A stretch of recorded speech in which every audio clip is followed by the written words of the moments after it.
Okay. Are you able to hear me, everybody? Okay, आप इधर आना तो इधर come here. Can somebody keep the chair for her?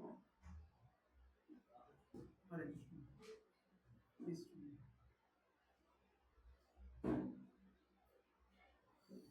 Okay. Any questions from last class? कोई doubt किसी का? Any questions?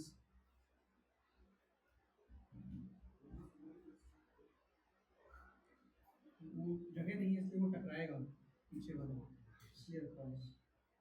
आवाज नहीं आ रही? Is it better now? अभी आ रही है आवाज? Okay okay okay. सो हम लोग सेकंड चैप्टर में हैं and this is based on the divine his teachings of his divine grace A C Bhaktivedanta Swami Srila Prabhupada की जय। ओके। So let's go. सो हम लोग चैप्टर 2 में हैं विच इज भगवत गीता का सार, गीता का सार, राइट। और हम कौन से सेक्शन में हैं? सेक्शन 2.11 से 2.30 विच इज ए ज्ञान, राइट। तो लास्ट टाइम हमने श्लोक किया था, किसी को याद है कौन सा श्लोक था? 2.27 किया था, 6 किया था, 7 नहीं किया, 7 आज करेंगे। 2.26 किसी को याद है क्या किया था? बहुत टाइम हो गया ना, 15 दिन हो गए। ओके, सो 2.27 26 था and you can repeat with me. अथ चैनम नित्यजातम नित्यं वा मन्यसे मृतं तथापि त्वं महाबाहो नैनं शोचितुमर्हसि। तो क्या बोलते हैं? अथ चैनम, अथ का मतलब क्या था? What is the meaning of अथ? Therefore, right. अथ का मतलब था देयरफॉर। नेट नहीं आएगी हॉटस्पॉट में, जियो नहीं चल रहा है, एयरटेल चालू कर दो। ऑनलाइन पीपल आर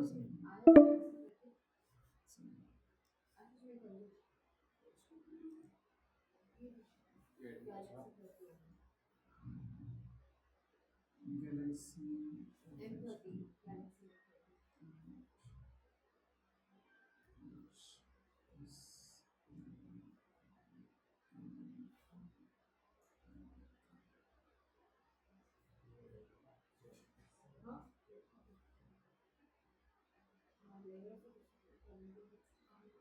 या डिस्कनेक्टेड।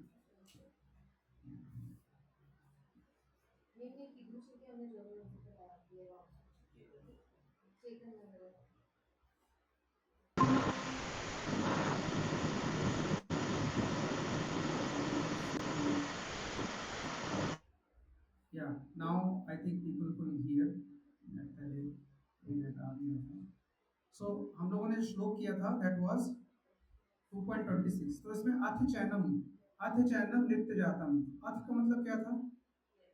देयरफॉर, इफ, हाउएवर, मतलब अगर आपको कोई भी डाउट है कि हमें नहीं मारना है, अर्जुन सोच रहा है कि हमको नहीं मारना है, कोई भी डाउट है, तो अभी कृष्ण क्या कर रहे हैं? अभी कृष्ण भगवान अलग अलग फिलॉसफी को भी कट कर रहे हैं, क्योंकि पहला उसका जो डाउट था वो कंपैशन का ही था। और जब तक कंपैशन रहेगा ना तब तक कुछ हम कर नहीं सकते।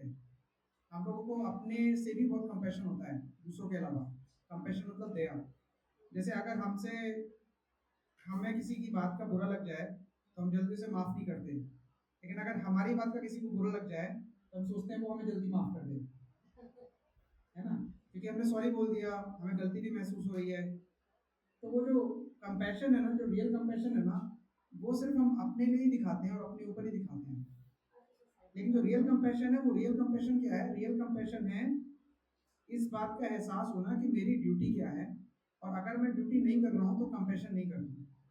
जैसे भगवान के नाम का प्रचार करना भी कंपैशन है। अगर कोई भगवान का नाम नहीं लेता है और आप उसको बोलते हो कि भाई भगवान का नाम लो, तो ये छोटी चीज नहीं है, ये बहुत बड़ी चीज है। मतलब आपके लिए बोल देना बहुत छोटी चीज है, उसके लिए सुन लेना बहुत बहुत छोटी चीज है, लेकिन अगर वो भगवान का नाम लेता है ना तो उसके लिए भी बहुत बड़ी चीज है और आपके लिए भी बहुत बड़ी चीज है, क्योंकि आपकी वजह से उसने भगवान का नाम लिया और उसने खुद लिया तो उसका भी उद्धार होने वाला है उसमें। इसलिए भगवान का नाम लेना बहुत जरूरी है। तो यहाँ पे क्या कहते हैं, अथ चैनम नित्य जातम। नित्य जातम का मतलब ऑलवेज बॉर्न, नित्यम व मनसे मृतम।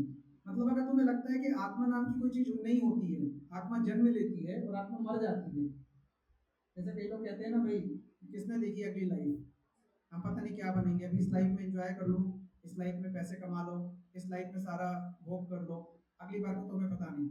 तो भी तुम्हें इन लोगों को मार देना चाहिए क्योंकि तुम्हारी ड्यूटी है। तो आज हम ड्यूटी के बारे में बहुत कुछ सुनने वाले हैं। आपके बहुत सारे डाउट थे ना जो कर्म को लेके, उसमें से कुछ आज क्लियर हो जाएंगे। ठीक है ना, कि कर्म क्या है, कर्मवाद क्या है। ठीक है। सो क्या बोलते हैं भगवान पिछले श्लोक में, कि अगर तुम ऐसा सोचते हो कि आत्मा सदा जन्म लेता है और सदा मर जाता है, तो भी ना तुम सोचो तुम अरसी, तब भी तुम्हें शोक करने की कोई वजह नहीं है। तुमको युद्ध करना ही चाहिए और कंपलसरी करना चाहिए। कहाँ पे? लैमिनेट कौन सा वर्ड है? लेमेंट, लेमेंट मतलब शोक करना। एक्चुअली ऐसा कहते हैं कि कोई भी व्यक्ति ज्यादातर दो ही काम करता है। जब वो पास्ट को देखता है तो शोक करता है, जब वो फ्यूचर को देखता है तो आशा करता है, चिंता करता है। ठीक है ना, कि भाई ये चीज कैसे होगी, अब मेरा क्या होगा, अब मेरा ये काम कैसे होगा, मेरा वो काम कैसे होगा, और पीछे का करता है ना तो वो शोक करता है। जबकि अगर कोई स्पिरिचुअल भी नहीं है ना, मटेरियल भी है ना, तो उसको ये सोचना चाहिए कि पीछे का देख के उसको खुश होना चाहिए कि जो हुआ वही बेस्ट था, उस टाइम पे उतनी ही मेरी बुद्धि थी और उस सिचुएशन में उतना ही अच्छा मैं कर सकता था। और आगे की चिंता करने से फायदा इसलिए नहीं है क्योंकि आप खुद देख लो, आपने जितना भी सोचा है वो होता भी नहीं है कई बार, and you waste so much of time thinking about it, right. तो प्रेजेंट में रहना ही बेटर है। ये तो सारे बड़े बड़े फिलोसफर भी बोलते हैं, be in the present, be in the present, है ना। लेकिन हम लोग क्या करते हैं, पास्ट का शोक और फ्यूचर की चिंता, और प्रेजेंट का क्या, प्रेजेंट में ये तो काम है कि पास्ट का शोक और फ्यूचर की चिंता करेंगे। तो ये जो दो चीजें हैं ना, कि पास्ट का शोक करेंगे और फ्यूचर की चिंता करेंगे, सारे ह्यूमन बीइंग का सेम थॉट प्रोसेस है। बट जो भी थोड़ा स्क्रिप्चरल पढ़ता है उसको समझ में आता है कि ये दोनों ही लिंक्ड नहीं है, क्योंकि अभी जो प्रेजेंट है वो एक मिनट के बाद पास्ट बन जाएगा, और अगला जो पास्ट जो फ्यूचर है वो एक मिनट के बाद प्रेजेंट बनेगा, और फिर 2 मिनट के बाद वो भी पास्ट बन जाएगा। सो time is not stopping for anyone, right. तो यही कहते हैं, ना तुम सोचो तुम हरसी, यानी कि तुम्हें शोक करने का कोई मतलब नहीं है ना। तो मैंने पिछली बार बताया था कि दो तरह के लोग होते हैं, एक लोक यातिका होता है और एक वैभाषिका होता है। तो लोक यातिका कौन से लोग होते हैं? लोक यातिका, लोक यातिका वो होते हैं जो बिलीव करते हैं कि ईथर नहीं होता है। जैसे हम कहते हैं कि हमारा शरीर 5 चीजों से बना है, किस किस चीज से बना है? Earth, fire, water, space and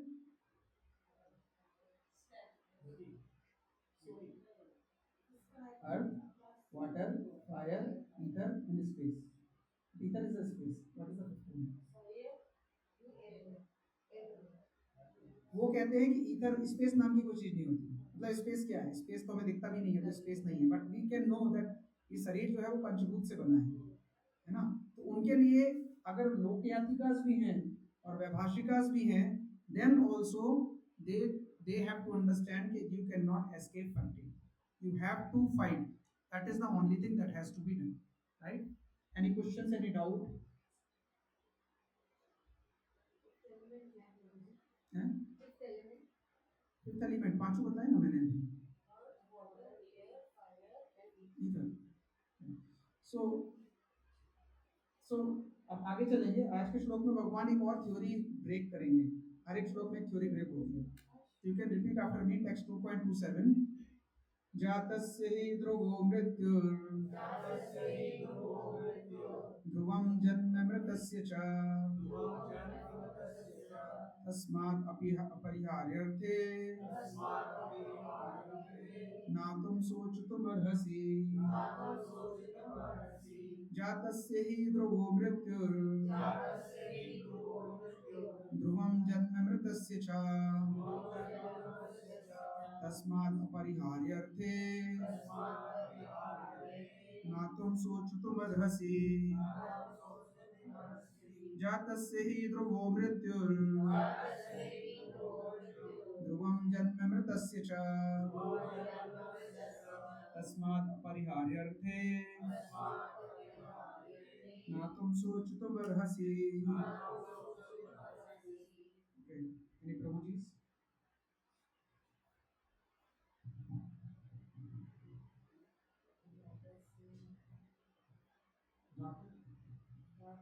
On. जातस्य हि ध्रुवो मृत्युर् ध्रुवं जन्म मृतस्य च अर्थे तस्माद् अपरिहार्यर्थे नातुं शोचितुमर्हसि। माता जी से नहीं पढ़ी?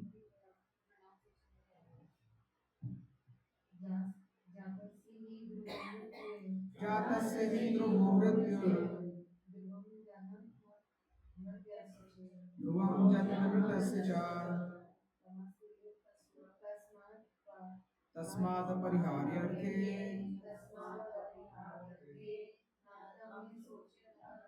नातुं शोचितुमर्हसि। सो जातस्य, जातस्य का मतलब होता है जिसका जीवन हुआ है, मतलब जिसने जन्म लिया है, the person who has taken birth. ही सर्टेनली, ध्रुव इफेक्ट, मृत्यु डेथ, ध्रुवम इट इज आल्सो इफेक्ट, जन्म यानी बर्थ, मृतस्य डेथ, च आल्सो, तस्मात् देयरफॉर हेंस, अपरिहार्यर्थे व्हिच इज अनअवॉइडेबल। राइट, हम लोग लिखते हैं due to unavoidable situation it could not be, so unavoidable is अपरिहार्य। अर्थे इन द मैटर ऑफ ना, डू नॉट, त्वम तुम, सोचो तुम मतलब लिमिट करना, शोक करना, अर्हसि डिजर्व करते हैं, डिजर्व करते हैं। सो भगवान क्या कहते हैं कि जिसने जन्म लिया है उसकी मृत्यु निश्चित है, और जिसने मृत्यु के पश्चात पुनर्जन्म भी निश्चित है, अतः अपने अपरिहार्य कर्तव्य पालन में तुम्हें शोक नहीं करना चाहिए। तो ये एक श्लोक ऐसा है, ये अकेला श्लोक ऐसा है कि जो भगवत गीता कभी जानता भी नहीं होगा वो भी इस पूरे श्लोक में बिलीव करता है। किसी भी धर्म का हो, किसी भी जाति का हो, किसी भी सेक्शन का हो, और किसी भी योनि का हो, उसको भी पता है कि जातस्य ही ध्रुवो मृत्युर् ध्रुवम जन्म मृतस्य च। कोई भी आपको दुनिया में ऐसा नहीं बोलेगा जो कहेगा मैं हमेशा जीवित रहूंगा। इवन राक्षसों को भी पता होता है कि अमृत पीने के बाद शायद कोई ना कोई चीज होगी जो मुझे मार देगी। उन्हें होप रहती थी कि मुझे कोई मारेगा नहीं। जैसे अगर होप नहीं होती तो हिरण्यकश्यप को इतनी तपस्या करके इस तरह के वरदान नहीं लेता कि मुझे रात में भी ना मारा जाए, मुझे दिन में भी ना मारा जाए, मुझे आकाश में भी ना मारा जाए और मुझे कोई पाताल में भी ना मार सके, मुझे कोई घर के बाहर भी ना मार सके, मुझे कोई घर के अंदर भी ना मार सके, मुझे कोई अस्त्र से भी ना मार सके, मुझे कोई शस्त्र से भी ना मार सके, मुझे कोई बड़ा भी ना मार सके, कोई छोटा भी ना मार सके, मुझे कोई इंसान भी ना मार सके, मुझे कोई जानवर भी ना मार सके। कितना दिमाग लगाया इंसान, सोच रहे हो? हम भी ऐसे दिमाग लगाते हैं यार ये भी हो जाए और ये भी हो जाए, लेकिन वो सॉल्यूशन कुछ तीसरा ही निकल के आता है जिसमें वो दोनों तो हो जाते हैं लेकिन कुछ नया फंस है ना। तो कोई भी इंसान इस श्लोक को डिसएग्री नहीं करेगा। तो भगवान ने बोला क्यों? भाई जो ऑब्वियस चीज है वो क्यों बोली भगवान ने, उसका रीजन है यहाँ पे। तो कृष्ण यहाँ पे कह रहे हैं कि जिसने जन्म लिया है उसकी मृत्यु होगी, और जिसकी मृत्यु हुई है उसका जन्म होगा। पहली वाली लाइन बड़ी कॉमन है लोगों के लिए, सेकंड वाली लाइन में थोड़ा सा डाउट होता है लोगों को, यार जो मर गए वो कैसे जन्म लेंगे, कहाँ है प्रूफ? हमने डिवाइस में किया था ना, पुनर्जन्म होता है ना। आप में से हर एक का पुनर्जन्म हुआ है, और हजारों साल, हजारों करोड़ों बार हुआ है। इस धरती पे हुआ है कि किस प्लेनेट पे हुआ है वो नहीं पता, इस योनि में हुआ है कि किस योनि में हुआ वो नहीं पता, लेकिन हुआ है। That is what it is confirming. तो जो दूसरी लाइन है ना, कुछ लोग वो भी मानते हैं कि हाँ भाई पुनर्जन्म भी होता है।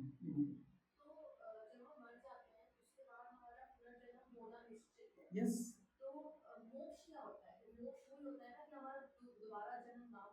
नहीं मतलब मोक्ष का थोड़ा अलग ही मीनिंग है, हमने पहली क्लास में डिस्कस किया है, आप शायद अभी बाद में आए हो, but will cover it later.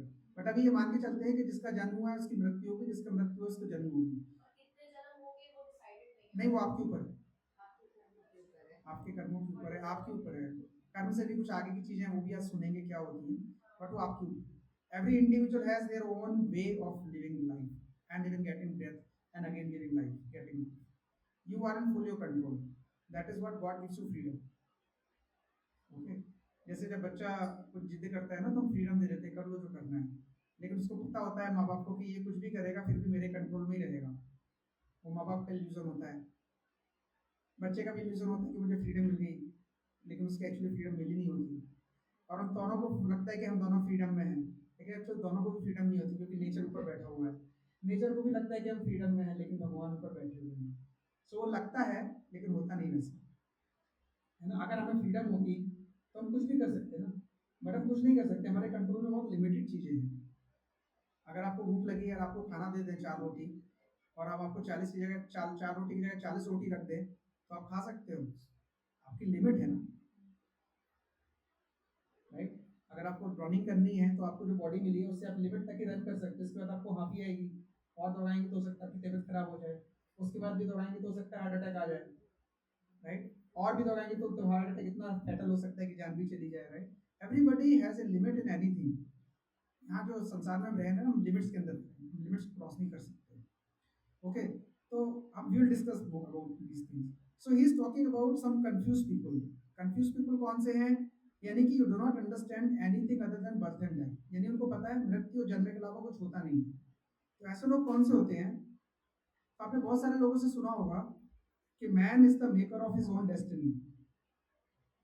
आदमी अपना भविष्य स्वयं बनाता है। ये चेयर इधर रख दीजिए, वहाँ पे बैठ जाइए। इधर ही रख देते हो, वहाँ बैठ जाइए।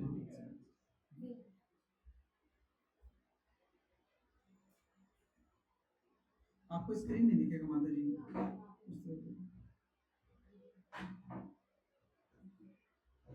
ये माता जी को स्क्रीन नहीं दिखेगा। यहाँ बैठ सकते हैं, ये यहाँ टिक के बैठ सकते हैं। ओके, सो यहाँ पे लोग क्या कह रहे हैं कि यानी कर्म के अलावा कुछ है नहीं। आप अपना कर्म करते हो और अपना भाग्य बनाते हो। ये बात सही है कि गलत है? सही है ना, एकदम सही है कि man makes there own destiny, right. तो एक बात बताओ, फिर आदमी गरीब क्यों रह जाता है? लोग बोलते हैं कि मैंने अपना भाग्य खुद बनाया है। Man is a maker of his own destiny, यानी अपना भाग्य खुद बनाता है। तो कर्म करे और भाग्य बना ले। लेकिन इसके बाद भी आदमी फिर क्यों दुखी रहता है? मतलब कर्म कर रहा है और भाग्य बन रहा है, तो फिर क्या प्रॉब्लम क्या है? अच्छा, पहले के कर्म। हाँ, लेकिन रिजल्ट में आप रिजल्ट एक्सपेक्ट कर रहे हो ना कि आपका भाग्य बनेगा।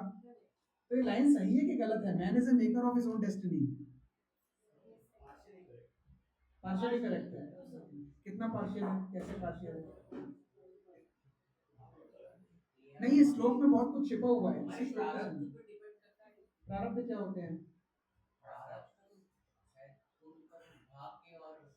तो फिर अप्रारब्ध क्या होते हैं?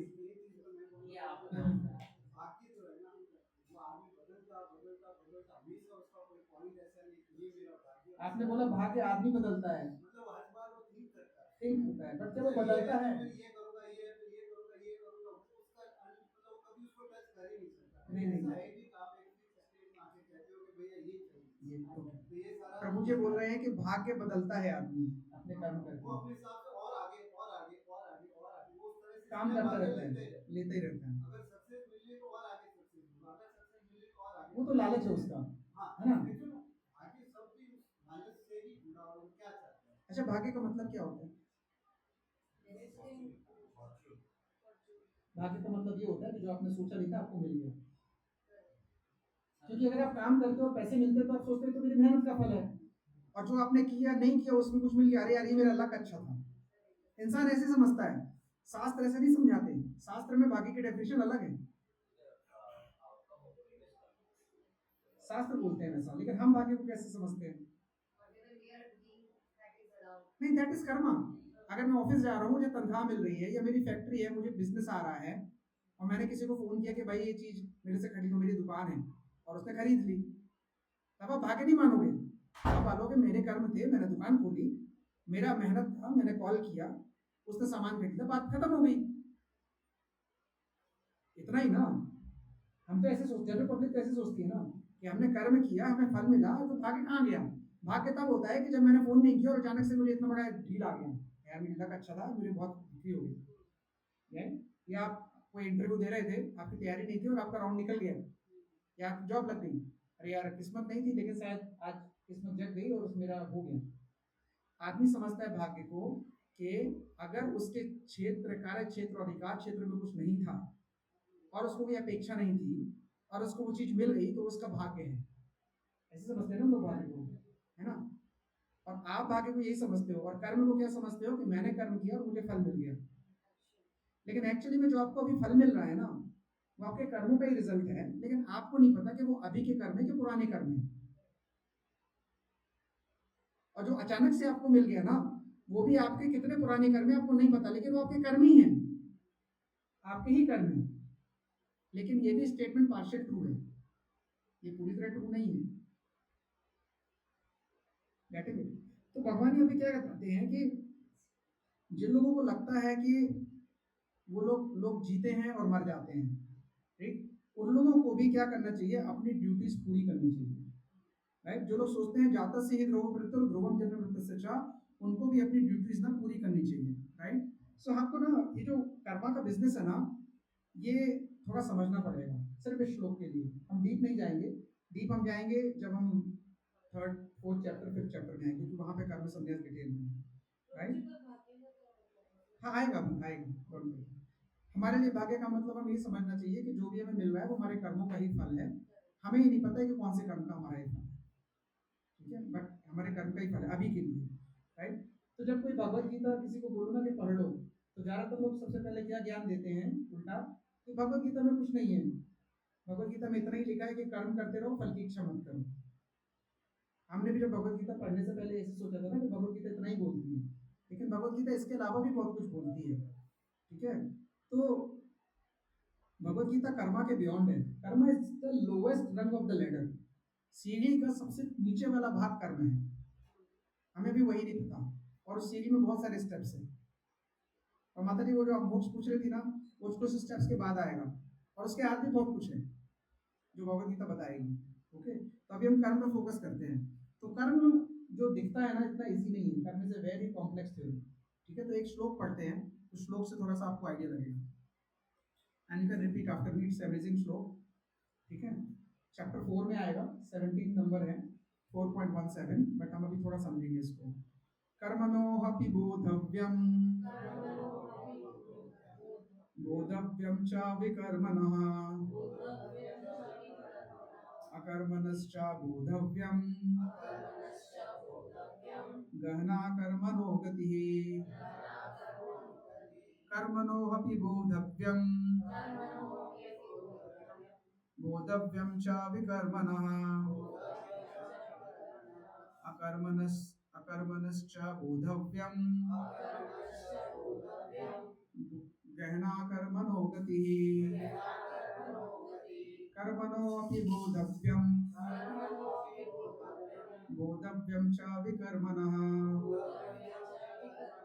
अकर्मणश्च बोधव्यम, गहना कर्मणो गतिः। ओके, तो अगर आपको बच्चा आपके पास आता है और आपको बोलता है कि पापा ये काम कठिन है, तो आपको क्या लगता है, कठिन है या नहीं है? इजी लगता है, यार इसके लिए कठिन है लेकिन मेरे लिए कैसा है, इजी है ना। और अगर आपका कोई कलीग आके बोलता है कि this is a difficult task, तो आपको क्या लगता है, हो सकता है थोड़ा डिफिकल्ट हो, है ना। और अगर आपका बॉस आके आके बोलता है कि this is a difficult task और आपको अच्छे से करना है, तो आपको क्या लगता है, भैया तो अब डिफिकल्ट है, बॉस ने बोला है तो डिफिकल्ट होगा, इतनी इजी चीज तो देता नहीं है वो। राइट, अब यहाँ पे भगवान वही काम कर रहे हैं, ट्रांसलेशन पढ़ते हैं। The integrations of action are very hard to understand, यानी कर्म की गति को समझना बहुत मुश्किल है। तो कौन बोल रहा है, कृष्णा बोल रहे हैं। कृष्णा ने बोला कि कठिन है तो कठिन तो है। ठीक है, पहली लाइन क्लियर हो गई ना, कि कर्म के सिस्टम को समझना इतना आसान नहीं है। ठीक है, therefore one should know properly what action is, what forwarded action is and what inaction is। तो तीन तरह की चीज होती हैं, एक होता है कर्म, एक होता है विकर्म, एक होता है अकर्म। तो इन चीजों को आपको बहुत डीपली समझना पड़ेगा कि ये तीनों क्या हैं, कर्म क्या है, विकर्म क्या है और अकर्म क्या है ना। डिटेल में हम समझेंगे आगे के चैप्टर्स में, लेकिन अभी के लिए ये श्लोक ही बोलता है। मतलब कि कर्म को समझना इतना इजी नहीं है। तो लोग जो बोलते हैं ना कि भगवत गीता में क्या है, कर्म करो फल की इच्छा मत करो, उन्हें पहले यही नहीं पता कि कर्म होता क्या है और कर्म कितने तरह के होते हैं और किस कर्म को करना कैसे, right. So you need to understand the difference between them, है ना। तो जो अकर्म और विकर्म है, ये आज के डिस्कशन से आउट ऑफ स्कोप है, हम ज़्यादा बात नहीं कर सकते, टाइम नहीं है इतना। आज कर्म में ही शायद थोड़ा सा डिस्कस करें, ठीक है। तो अभी हम थोड़ा सा कर्म के बारे में बात करते हैं। तो कर्म के बारे में बात करते हैं, तो क्वेश्चन कर्म से आती है ये वाली बात कि व्हाई डू पीपल सफर, लोगों को तकलीफ क्यों होती है, because of their bad karma, है ना। There are people who are born with silver spoon, right. जैसे अंबानी के अभी पोता पैदा हुआ था 2 साल पहले, है ना। अब क्या बचा उसकी लाइफ में कुछ करने के लिए, it doesn't need to do anything, right. तो कोई कोई पैदा होता है तो उसको भीख मांगना पड़ता है। तो there are people who are well settled, ऐसे लोग हैं जिनके जीवन में उनको कुछ करने का जरूरत नहीं है, दे आर, वो सिल्वर स्पून के साथ ही पैदा होते हैं, है ना। एंड कुछ लोग हैं जो बचपन में ही उनको भिखारी बन जाते हैं, उनके घर में कुछ भी खाने को भी नहीं होता, राइट। कुछ लोग होते हैं जो ब्यूटीफुल होते हैं, बहुत सुंदर होते हैं, और कुछ लोग होते हैं जो बहुत अगली होते हैं। अगली तो नहीं बोलूँगा, मतलब दे दे आर सब्जेक्टिव है अगली बोलना किसी को, बट उनका फेस उतना सुंदर नहीं होता, राइट। तो ये जो लॉ ऑफ कर्मा है ना, अब साइंटिफिक थ्योरी कर्म को एक्सप्लेन नहीं कर सकती।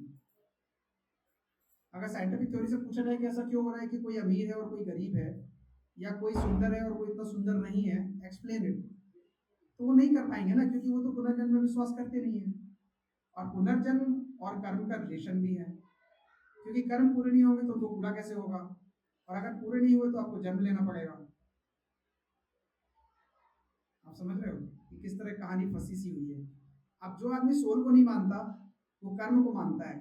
अगर उससे पूछा जाए तुम्हारे तो कर्म पूरे नहीं हुए, तो फिर क्या होगा मरने के बाद, तो बोलता है खत्म हो जाएंगे। तो एक तरह का ना, जो लोग कहते हैं नहीं नहीं कर्म है लेकिन सोल नहीं है, कुछ लोग बोलते हैं सोल भी है कर्म भी है। क्यों? क्योंकि अगर कर्म है तो सोल का एग्जिस्टेंस रखना पड़ेगा, मजबूरी है उनकी। अगर वो बोल दे कि भाई सोल है और कर्म नहीं है, या कर्म है और सोल नहीं है, तो कहानी फंस जाएगी। अभी देखेंगे कैसे फंसेगी, ओके। सो कोई साइंटिफिक थ्योरी एक्सप्लेन नहीं कर सकती। तो ये जो वर्स है ना, this tells by observing karma physically how can you understand the spirituality. तो अभी जो कर्म है ना, ये हमारी स्पिरिचुअलिटी का बेसिक है, ये बेसिस फॉर्म करती है, this form the basis of spirituality, what, कर्म। क्योंकि कर्म नहीं होंगे ना तो कोई मतलब ही नहीं है ना, कुछ भी करो एवरीथिंग इज ओके। बट ये सबको पता होता है, इवन एथिस्ट आदमी को पता होता है कि अच्छा करने से अच्छा होता है और बुरा करने से प्रॉब्लम हो सकती है।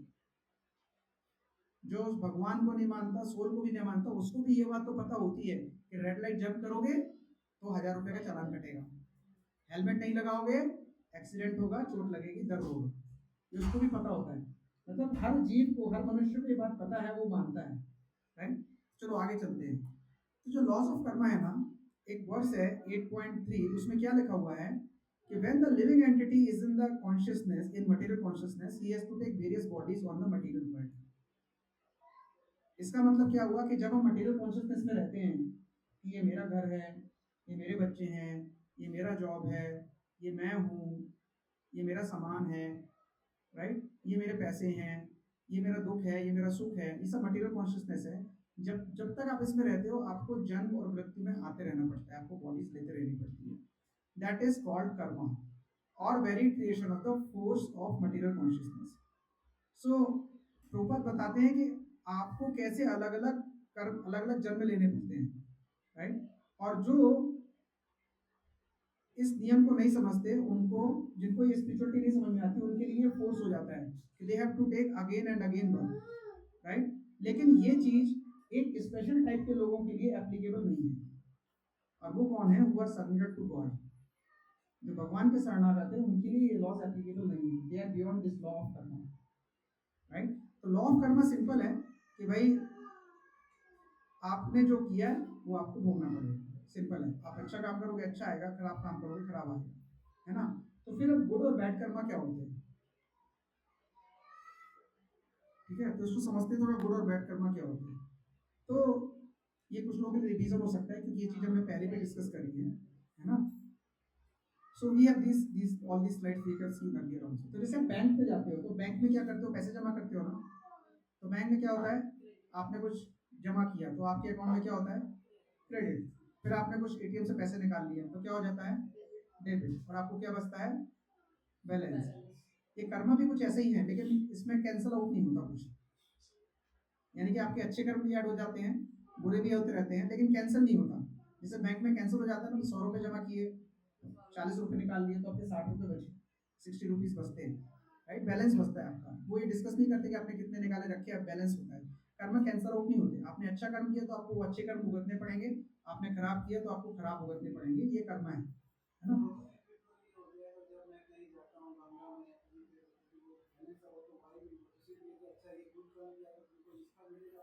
Yes yes. अगर किसी को, अगर किसी ने सिगरेट पी ली है ना, सिगरेट पी ली उसने, उसको क्या लगता है, सिगरेट पी लेगी, सिगरेट तो पी है ना, कुछ फर्क नहीं पड़ता, जान थोड़ी चली जाएगी, सुबह थोड़ी कैंसर होगा, भी ठीक है चलता है, जब तक कुछ नहीं हुआ। तो धीरे धीरे क्या होता है, सो एडिक्शन हो जाता है, एडिक्शन के बाद वो और करता है, और उसको क्या होता है, बाद में कैंसर हो जाता है। तो फल कितनी देर में आता है, फल तो आएगा ही आएगा। लेकिन उसको कैंसर हो गया और उसने कोई पूजा कर ली या गरीब को खाना खिला दी, ये सोच के कि मुझे भी अच्छा होगा, तो उसको अच्छा भी होगा, लेकिन ये नहीं होगा कि उसको कैंसर ना हो। मैं मटेरियल वर्ड से ही बोल रहा हूँ, स्पिरिचुअल वर्ड से नहीं बोल रहा हूँ। आपने कोई आदत डाली जो गलत थी तो उसको आपको भुगतना पड़ेगा। आप ये नहीं कह सकते कि मैंने इतनी पहली पूजा करी थी अपने सोसाइटी में तो मैंने सिगरेट पी तो मुझे कैंसर हो गया। आप देख रहे हो कि इस जिंदगी में ही रहते रहते प्लस माइनस नहीं हो सकता आपका। और अभी स्पिरिचुअलिटी में तो बिल्कुल नहीं होता कि आपने अच्छे कर्म किए तो आपको पुण्य मिलेगा, खराब कर्म किए तो पाप मिलेगा। तो एक काम करते हैं, पुण्य बहुत किए तो आप कैंसर आउट हो जाते हैं, थोड़े कम पुण्य का फायदा मिले, ऐसा नहीं होता। यू हैव टू बियर, और ignorance is not the bliss. लोग क्या सोचते हैं, थोड़ा चोरी कर ली, थोड़ा गलत तरीके से कमा लिया तो इतना पैसा दान दे देते हैं। नहीं, राजस्थान में नहीं, सब जगह पूरी दुनिया में होता है। अभी यूट्यूब पर रिकॉर्डिंग हो रहा है, ज्यादा नहीं बोलना चाहता, बट साउथ में भी कई सारे ऐसे बिजनेसेस हैं जो भगवान के मंदिर को पार्टनर बनाते हैं, और बीमारी से नहीं बनाते, ईमानदारी से बनाते हैं। और साल की बैलेंस शीट में 31 मार्च को जितना साल का बिजनेस का प्रॉफिट होता है तो 10% के पार्टनर है, तो 10% मंदिर में नोट करके आते हैं। लेकिन इंटेंशन क्या होती है, भगवान पार्टनर है तो बिजनेस नहीं डूबेगा, दैट इज द इंटेंशन। और बिजनेस नहीं डूबेगा क्योंकि आपकी इंटेंशन ही वो थी ना, तो मिलेगा बिजनेस, करो बिजनेस, करते करते बूढ़े हो जाओगे, मर जाओगे, फिर क्या है, व्हाट नेक्स्ट, कितना कमा लोगे, 2 करोड़, 4 करोड़, 15 करोड़, 100 करोड़, 200 करोड़, 1000 करोड़, 1500 करोड़, कितना कमा लोगे, फिर क्या करोगे, क्या 1 रुपये भी तो लेके नहीं जाने वाले आप, right. So the point is that good and bad karma does not cancel out. हाँ, ignorance is not a bliss. अगर आपको नहीं पता कि रोड पे क्रॉस करने से रेड लाइट 1000 रुपए का चालान होता है और आपने क्रॉस कर ली तो ट्रैफिक पुलिस वाला चालान काटेगा ही काटेगा। आप बोलो नहीं मैं तो गाँव से आया था, मैंने तो कभी जिंदगी में रेड लाइट नहीं देखी, मुझे क्या पता ये रूल होता है, वो आपकी प्रॉब्लम है, इनकी नहीं है। आपने गलत कर्म किया, आप बोलोगे मुझे तो नहीं पता था शास्त्र में ये गलत कर्म था, मैंने तो कर दिया, तो वो आपकी प्रॉब्लम है, आपको नॉलेज नहीं है। इसीलिए तो हम लोगों को हाथ जोड़ के रिक्वेस्ट करते हैं रोड पे जाके, भैया भगवत गीता खरीद लो, भगवत गीता सुनो, क्योंकि आप गलत भी करोगे तो आपको पता तो रहेगा आप गलत कर रहे हो, तो आप गलत नहीं करोगे। यस, दैट्स व्हाई हम क्लास कर रहे हैं कि अनोइंगली आप ना करो। जो चीज आप अनोइंगली गलत कर रहे हो वही हम क्लास में बताते हैं कि ये चीज गलत है, तो आप नहीं करते तो आप बच जाते हो, अभी तक नहीं बचे तो आगे बच जाओगे, दैट्स द इंटेंशन। तो समरी ये है कि good and bad Karma do not cancel out. हाँ प्रभु, हरि नाम का बहुत अलग लेवल है, हम आएंगे उसमें। हरि नाम लेने से सारे ही सब बहुत कुछ कैंसिल आउट हो जाता है, बट इस इंटेंशन से नहीं लेना चाहिए कि मैंने पाप कर दिया तो हरि नाम संभाल लेगा। हाँ, करेक्ट करेक्ट। तो प्रारब्ध अपराध को हैंडल करेगा वो आगे जाके, लेकिन अगर आप इस इंटेंशन से हरि नाम ले रहे हो तो वही हरि नाम आपको परेशान भी करेगा, शास्त्र बताते हैं ऐसा। तो हम जब हरि नाम लेते हैं ना तो हरि नाम में इतनी पावर है कि वो कर्मा के इन्फाइनाइटली ऊपर है, वो आपके कर्म को, उनको कर्म फल को भी संभाल लेता है, बहुत कुछ कर लेता है, आपके पुराने लाखों जन्म के कर्म को भी 1 सेकंड में खत्म कर सकता है, इतना पावर है उसके अंदर।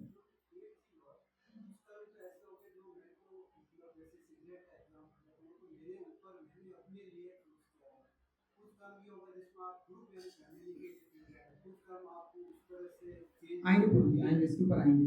प्रभु जी का क्वेश्चन है कि कुछ कर्म, जैसे हमने सिगरेट पी तो हमारी चॉइस थी, कुछ हमने फैमिली के लिए किया, जो मोरल ऑब्लिगेशन या ड्यूटी बाउंड था, ऐसे क्वेश्चन है ना, उनका क्या? हम आएंगे, सब पे आएंगे, ये डीप में डिस्कस होगा थर्ड चैप्टर में। आपका क्वेश्चन क्या है? हाँ हाँ प्रभु जी, सब मेंशन है, अभी आएगा, आज डिस्कस करेंगे। प्रभु जी का क्वेश्चन है कि मैंने हरि नाम लिया तो कितना कैंसिल होगा?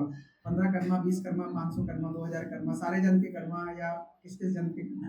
आएगा। हाँ बोलिए, आप माइक में बोलिए ना, रिकॉर्ड भी हो जाएगा। हाँ क्या क्वेश्चन है? हरे कृष्णा बोलिए। इसलिए जैसे कोई कहता है कि 1000 टाइम्स विष्णु का जो नाम है लेने से 3 टाइम्स राम नाम जो है वो सेम इम्पैक्ट देगा, या कई बार एटलीस्ट जैसे अपने वृंदावन में ये कहते हैं कि श्री कृष्ण का अपने नाम लेने से राधा का एक नाम इतना ज्यादा इम्पैक्ट करेगा। तो ये फिर भी ये भी अप्लाई है, प्लस ये सारी चीजें करेक्ट। इस भगवान के नाम लेने से इनका इतना इक्वलेंट हो जाएगा, इनके नाम लेने से इनका इतना इक्वलेंट हो जाएगा, वो एग्जैक्टली सही है जो शास्त्रों में लिखा है, गलत कुछ भी नहीं है। लेकिन आपको नहीं पता कि आपने कितने कांड करे हुए हैं, तो आपको कितनी बार किसका नाम लेना है। क्योंकि प्रॉब्लम यह है कि हम मैथ्स के हिसाब से चलते हैं ना, इतना वाला किया होगा तो इतना वाला कर लेंगे तो बराबर हो जाएगा, आगे का क्या। और माला भी कॉन्शियसनेस के साथ करनी पड़ती है। देखिए, वो जो राम कितने नाम, कृष्ण कितने नाम के बराबर हैं, कृष्ण कितने नाम, राधा कितने नाम के बराबर है, कुछ भी गलत नहीं है। एक मिनट, शास्त्र गलत नहीं है, क्योंकि शब्द प्रमाण ही है। लेकिन हमें ये समझना पड़ेगा कि हम मैथमेटिकल कैलकुलेशन से नहीं चल सकते, क्योंकि यहाँ कॉन्शियसनेस क्लियर करना है, हिसाब किताब बराबर नहीं करना है। हिसाब किताब बराबर करने का ठेका ऑलरेडी ले रखा है भगवान ने, आचार्यों ने ले रखा है, वो कर लेंगे। लेकिन हमें ये देखना है कि हमारे लिए प्राइमरी क्या है, what is the primary for us, है ना। जैसे जब बच्चे स्कूल जाता है तो हम लोग क्या कहते हैं, बेटा मन लगा के पढ़ना, पापा मेरे एक्टिविटी की फीस बेटा मैं देख लूंगा, मेरे sports fees I will take care, मेरी किताब है तुम जाओ ना, तुमको क्या बोला, आई टेक केयर। क्योंकि पेरेंट्स को पता होता है कि इसको किस समय कहाँ कितनी जरूरत है, तो उस समय उतना पूरा कर देते हैं। तो आपके कितने कर्मा कहाँ फंसे हुए हैं और उसका कौन सा फल आपको कहाँ पे आने वाला है, वो भगवान देख लेंगे। आपको जो आचार्य ने बोला आप उतना करो बस। हाँ हाँ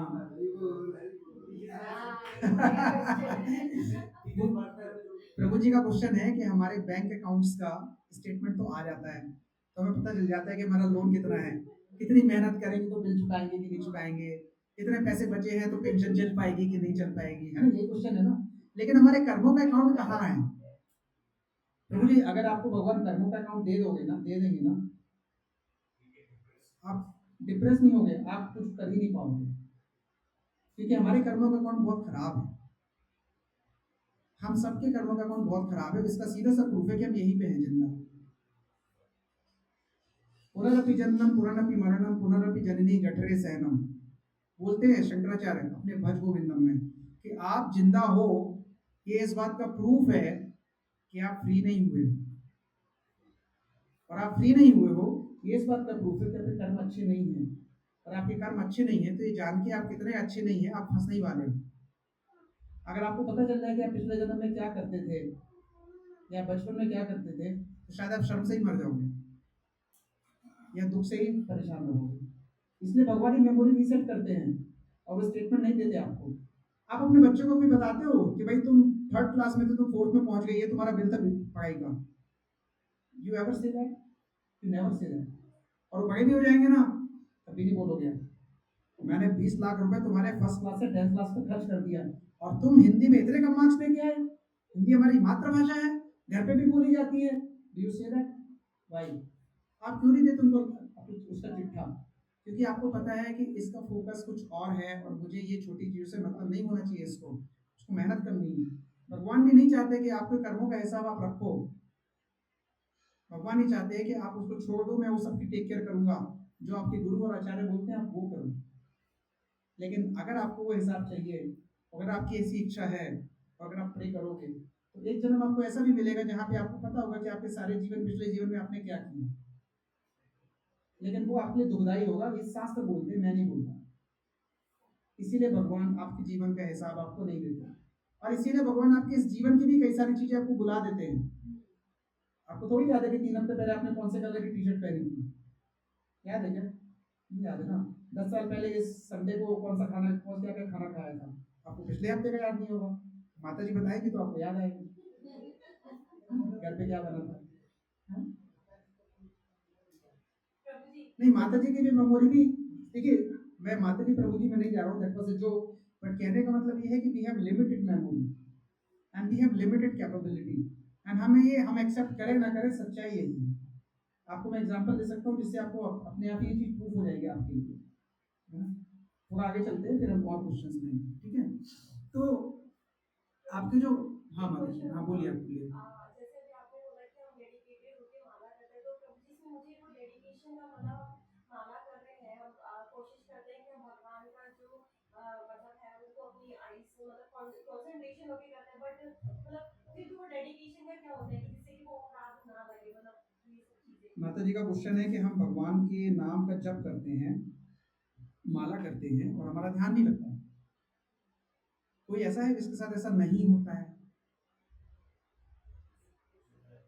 होता है ना, सबके साथ होता है ना। तो माता जी पहली बात तो ये कि कॉमन है, चिंता मत करो इस चीज की। मगर इसका मतलब ये नहीं, चिंता सबके साथ होता है माता जी, सबके साथ होता है। Everybody in this world faces the situation, okay. हम आएंगे उस पर कैसे लगाएंगे ध्यान, अभी हमारा टॉपिक आज का नहीं है, लेकिन आप इतना समझ लो कि आप कोशिश करते रहो, राइट। बच्चा जब धीरे धीरे, जब बच्चा पैदा होता है ना, तो पहले क्रॉल करता है, रेंगता है, फिर क्या करता है, बैठता है, फिर क्या करता है, खड़ा होता है, फिर क्या करता है, चलता है, फिर क्या करता है। क्या पहले दिन से दौड़ता है? नहीं। हमारे लाइफ की हर सिचुएशन ऐसे ही इवॉल्व होती है। आप जब नाम जप कर रहे हो, पहले आप एक माला भी नहीं कर पाते थे, अभी आप में से कुछ लोग 2 माला करते होंगे, कुछ 4 करते होंगे, कुछ 8 करते होंगे, कुछ 16 भी करते होंगे, है ना। तो आपको ये ध्यान नहीं करना है कि मैं कर पा रही हूँ कि नहीं कर पा रही हूँ, आपको ये कोशिश करनी है कि मुझे करना है, ठीक है। लेकिन करना है का मतलब ये नहीं कि कैसे भी कर लेंगे, कोशिश करनी है। धीरे धीरे जितना प्योरिफिकेशन होगा उतना कंसंट्रेशन बढ़ेगा आप, और इस चीज का प्रूफ ये है कि आपकी प्योरिटी भी इंक्रीज हो रही है, आपको पता नहीं चल रहा, आप सबकी, ठीक है ना। मैंने पहले भी एग्जांपल दिया है, आप सब लोग फ्लाइट में बैठे हो, बैठे हो ना फ्लाइट में, फ्लाइट में बैठते हो तो सबसे ज्यादा डर कब लगता है? जब टेक ऑफ होता है। और सबसे ज्यादा स्पीड भी कब फील होती है? जब टेक ऑफ कर रहे होते हैं। और सबसे ज्यादा फील कब होती है? जब ग्राउंड पे आते हैं, राइट। ऐसा होता है ना। जब ऊपर जाते हैं हवा में, तो हवा में ऐसा लगता है लटक गए हवा में, ना लेफ्ट दिख रहा है ना राइट, ऐसा लग रहा है चल नहीं रही है, ये फालतू के 10,000 रुपए ले लिए फ्लाइट के, चल नहीं रही है, लगता है ना ऐसा, अगर आप लोकेशन के हिसाब से ऑब्जर्व करोगे तो, है ना। लेकिन सबसे ज्यादा स्पीड कब होती है आपकी? जब ऊपर होती है। आप लोग जब इस क्लास में आना शुरू किए ना, टेक ऑफ कर लेते हैं, अभी आप ऊपर हवा में लटके हो, आप सब लोग स्पीड बहुत अच्छी है आपकी, लेकिन आप आना छोड़ दोगे ना तो आपका लैंडिंग हो जाएगा, लेकिन स्पीड अभी ही आपकी सबसे अच्छी है। तो जब हम माला जब करते रहे हैं ना, तो आपके सारे अनर्था मिट रहे हैं, आपको पता ही नहीं चल रहा है, you not able to know that, आपको पता नहीं चल रहा है। जैसे डॉक्टर दवाई देता है ना, और डॉक्टर ने आपको दवाई दी, तो आपको क्या लगता है? दवाई बहुत खराब है डॉक्टर साहब, बहुत कड़वी है, मुझे तो कुछ खाना खाने का मन नहीं कर रहा, जीभ का टेस्ट भी चला गया, रात को नींद भी नहीं आ रही है, क्या दवाई दे दी आपने। लेकिन जो आपको पता है, डॉक्टर को पता है कि दवाई बॉडी के अंदर काम कर रही है कि नहीं कर रही, और उसी से आप क्या हो रहे हो, आप सही हो रहे हो। आप डॉक्टर की दवाई पे भरोसा करो या ना करो, लेकिन दवाई तो काम कर रही है। फर्क सिर्फ इतना है कि भरोसा करोगे तो शायद एक दिन पहले सही हो जाओगे, भरोसा नहीं करोगे तो एक दिन ज्यादा लगेगा, लेकिन दवाई तो बॉडी पे काम कर रही है। तो ऐसी माता जी माला काम करती है, आप भगवान के नाम का जप करोगे तो आपके अनर्थ मिटेंगे, nothing to be worried about, but continue doing it, ठीक है। वी विल डिस्कस के ध्यान कैसे लगाया जाए नो है, ठीक है। तो let's come back to karma philosophy ना, अपना कर्मा सही करते हैं पहले, इसके समझते हैं। तो कर्मा कैंसल आउट नहीं होते पहली बात तो, ठीक है। तो एंड लाइफ जो है ना, लाइफ चली गई ना, हाँ कोई बात नहीं, कोई बात नहीं, आपको देख नहीं रहा, मैं बोलता रहूंगा, आप सुन के भी नोट्स बना सकते हैं, ऐसा कुछ नहीं है, ठीक है। सो ये जो कर्म का साइकिल है ना, ये कंटिन्यू रहता है। नाउ अगर ये कंटिन्यूटी नहीं होती तो आप ये कैसे कंक्लूड करते पिछली वाली स्लाइड में देखा था ना कि फोटोज है, कोई अगली है, कोई सुंदर है ना, ये देखा था ना। तो ये आप एक्सप्लेन नहीं कर सकते अगर आप ये नहीं बोलो कि लाइफ एक कंटिन्यूटी है। Can you explain that part? You can not explain that part कि लाइफ इज ए कंटिन्यूटी।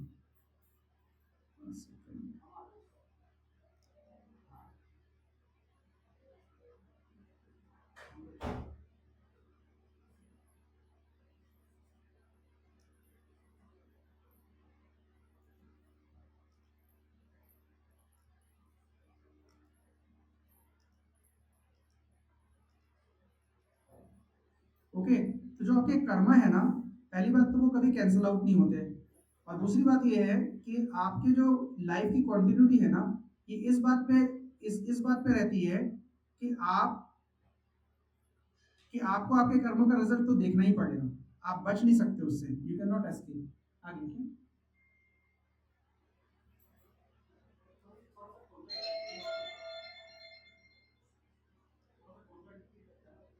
हाँ, उस पर बात करेंगे अभी।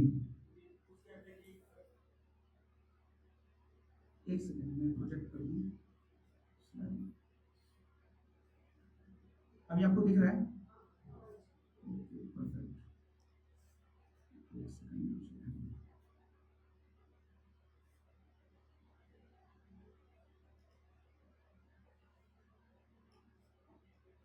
ओके, सो आपके जो कर्म है ना, वो कैंसिल आउट नहीं होने वाले, और ये बैंक अकाउंट की तरह हैं। तो जो आपके कार्मिक अकाउंट है ना, ये डिटरमाइन करता है कि सोल के कार्मिक अकाउंट, कि वो अगली लाइफ या इस लाइफ में उसको क्या मिलने वाला है, राइट? सो ये भी चीज प्रूफ करता है कि लाइफ जो है वो कंटिन्यूटिव है। तो लोगों को ये भी प्रूफ मिलता है इससे कि God does exist, right? And he wishes only good for you. Otherwise क्या होगा? आप एक्सप्लेन कैसे करोगे कि कोई भी बच्चा एक पैर से पैदा हो गया? आप कैसे एक्सप्लेन करोगे? अगर भाई लोग बोलते हैं ना कि भगवान तो सब अच्छे ही करते हैं, लेकिन कर्मों का फल भी कुछ होता है, तो आपको पता चलता है कि दोनों चीजें एक साथ एग्जिस्ट करती हैं, है ना? सो अगर किसी को कर्म में बिलीव करना है ना, तो उसको री इनकारनेशन में भी बिलीव करना पड़ेगा, पुनर्जन्म में भी बिलीव करना पड़ेगा। क्योंकि अगर कर्म का फल आता है और आपको इस जन्म में नहीं मिला, तो फिर वो फल गया कहाँ? सोचने वाली बात है ना, वो फल गया कहाँ? है ना? हम कई बार ऐसे भी सोचते हैं ना कि मंदिर में 1 रुपये डाल दो, मंदिर में जाओ 1 रुपये डाल दो तो हमें 1 लाख मिलेगा। आपने कभी ये सोचा कि वो जो 99,999 रुपये आएंगे वो कहाँ से आएंगे?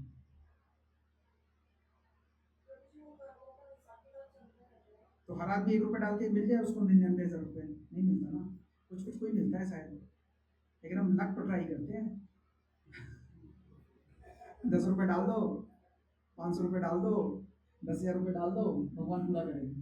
भगवान एक्चुअली में किसी का नहीं रखते, लाख गुना वापस करते हैं, लेकिन हमारे को वो लगता है वैसा। लेकिन जो कर्म की फिलोसफी मानते हैं उनको तो ये लगना ही नहीं चाहिए।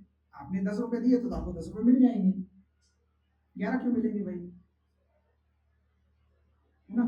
तो ये सब हमारा लालच है, ये सब हमारे अनर्थ हैं, हमारे ज्ञान नहीं है हमें एक्चुअली चीजें कैसे काम करती हैं। Okay, so let's go further. तो अगर कोई बहुत चैरिटेबल है तो ही में be wealthy in the next life. आपको लगता है ना कई बार टीवी पे न्यूज देख के कि यार ये नेता तो कितना करप्ट है, कितना भ्रष्ट नेता है, लेकिन देखो कितना पैसा है इसके पास, और वो देखो इतना अच्छा बंदा है, उसको तो गरीबी छाई हुई है, उसने किया होगा भाई तो उसको मिल रहा है। He might have done something good in the previous life, so he is reaping it now. Now whatever he is doing वो उसको आगे मिलेगा, और चूंकि उसको पता नहीं है आगे पीछे का, जब मिलेगा तो उसको क्या बोलेगा? मेरा लक अच्छा है। जब उसे छीना जाएगा तो उसको क्या लगेगा? बैड लक करेंगे। बट एक्चुअली में उसका ही है वो दुनिया, दूसरे किसी का नहीं है वो, that is only for that person, right? So अगर कोई कोई है जो एबॉर्शन कराता है तो उसको भी सेम फेट देखना पड़ेगा लाइफ में। जब वो पैदा होने वाला होगा तो उसकी भी लाइफ में उसके लिए लाइफ में भी सेम चीज होगी, उसको भी डेथ फेस करनी पड़ेगी, है ना? So as long as soul is involve in such activity he will have to reincarnate. आप जब तक कर्म को कर्म के हिसाब से समझते रहोगे, आपको रीइंकारनेट होना पड़ेगा, आपको दूसरी बॉडी लेनी पड़ेगी, राइट? सो अब क्वेश्चन ही आता है, द क्वेश्चन कम्स कि why do bad thing happens in our life if we are doing good things now, right? I did always good but still suffering, है ना? तो यहाँ पे एक पिक्चर मैं दिखा रहा हूँ, दैट व्हाट डज इट से? इट सेज कि changing lungi does not change a person. और शास्त्र में इसका एग्जाम्पल दिया है और श्लोक भी आता है, यथा धेनु सहस्रेषु वत्सो विन्दति मातरम् तथा पूर्वकृतं कर्म कर्तारमरो गच्छति। शास्त्र में कहते हैं कि अगर एक गाय है और एक गाय का बछड़ा है और हजारों गाय खड़ी हैं, तो बछड़ा तब भी जाके अपने गाय को, अपनी माँ को पहचान लेगा। इसी तरह से आपने कुछ भी कर्म किए हों, कर्म फल आपको पकड़ लेगा। आपने किसी का खाया है तो आपको खिलाना पड़ेगा, आपने किसी को मारा है तो आपको मार खानी पड़ेगी, लेकिन आपने किसी का अच्छा किया तो आपको भी इतना बुरा, इतनी दयनीय स्थिति में आनी पड़ेगी कि कोई आपका अच्छा कर पाए, राइट? सो वो कर्म का जो फल है ना, वो तो आएगा ही आएगा। तो जैसे हजारों गायों में बछड़ा अपनी माँ को ढूंढ लेता है, वैसे भी कर्म करने वाला भी उसका पीछा करके उसको पकड़ लेता है। जैसे पिक्चरों में हम देखते हैं ना कि वो विलन ने गोली मारी, इसके बाद उसने दाढ़ी बना ली और तिल लगा लिया और पुलिस से फेस का चेंज करके बच गया। रियल लाइफ में ऐसा नहीं होता है। आप कुछ भी कर लो, कर्म से बदल नहीं पाओगे।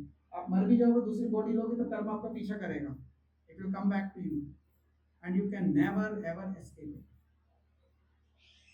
right? So that is why we have to understand. So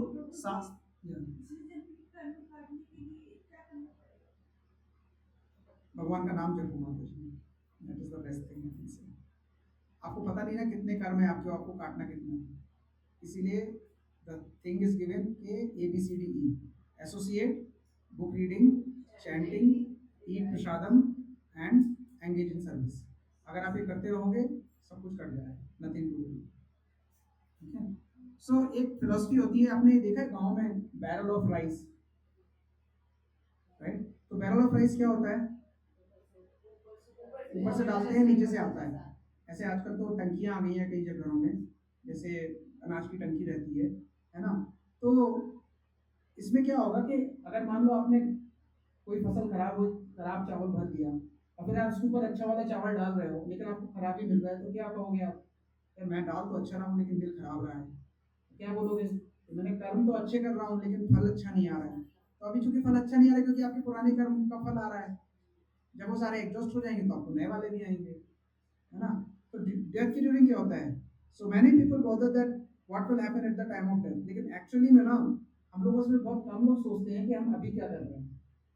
जैसे एक क्लास में एक नीरज प्रभु जी को प्रश्न पूछा किसी ने कि प्रभु जी मरते टाइम क्या होने वाला है? आप लोग कहते हो कि भगवान का नाम लोगे तो बच जाओगे, भगवान को याद रखोगे चल वो सब हो जाएगा, लेकिन पता नहीं ना कब मरेंगे, तो क्या करें? तो प्रभु जी बोला हर समय याद रखो। बोला वो तो पॉसिबल ही नहीं है।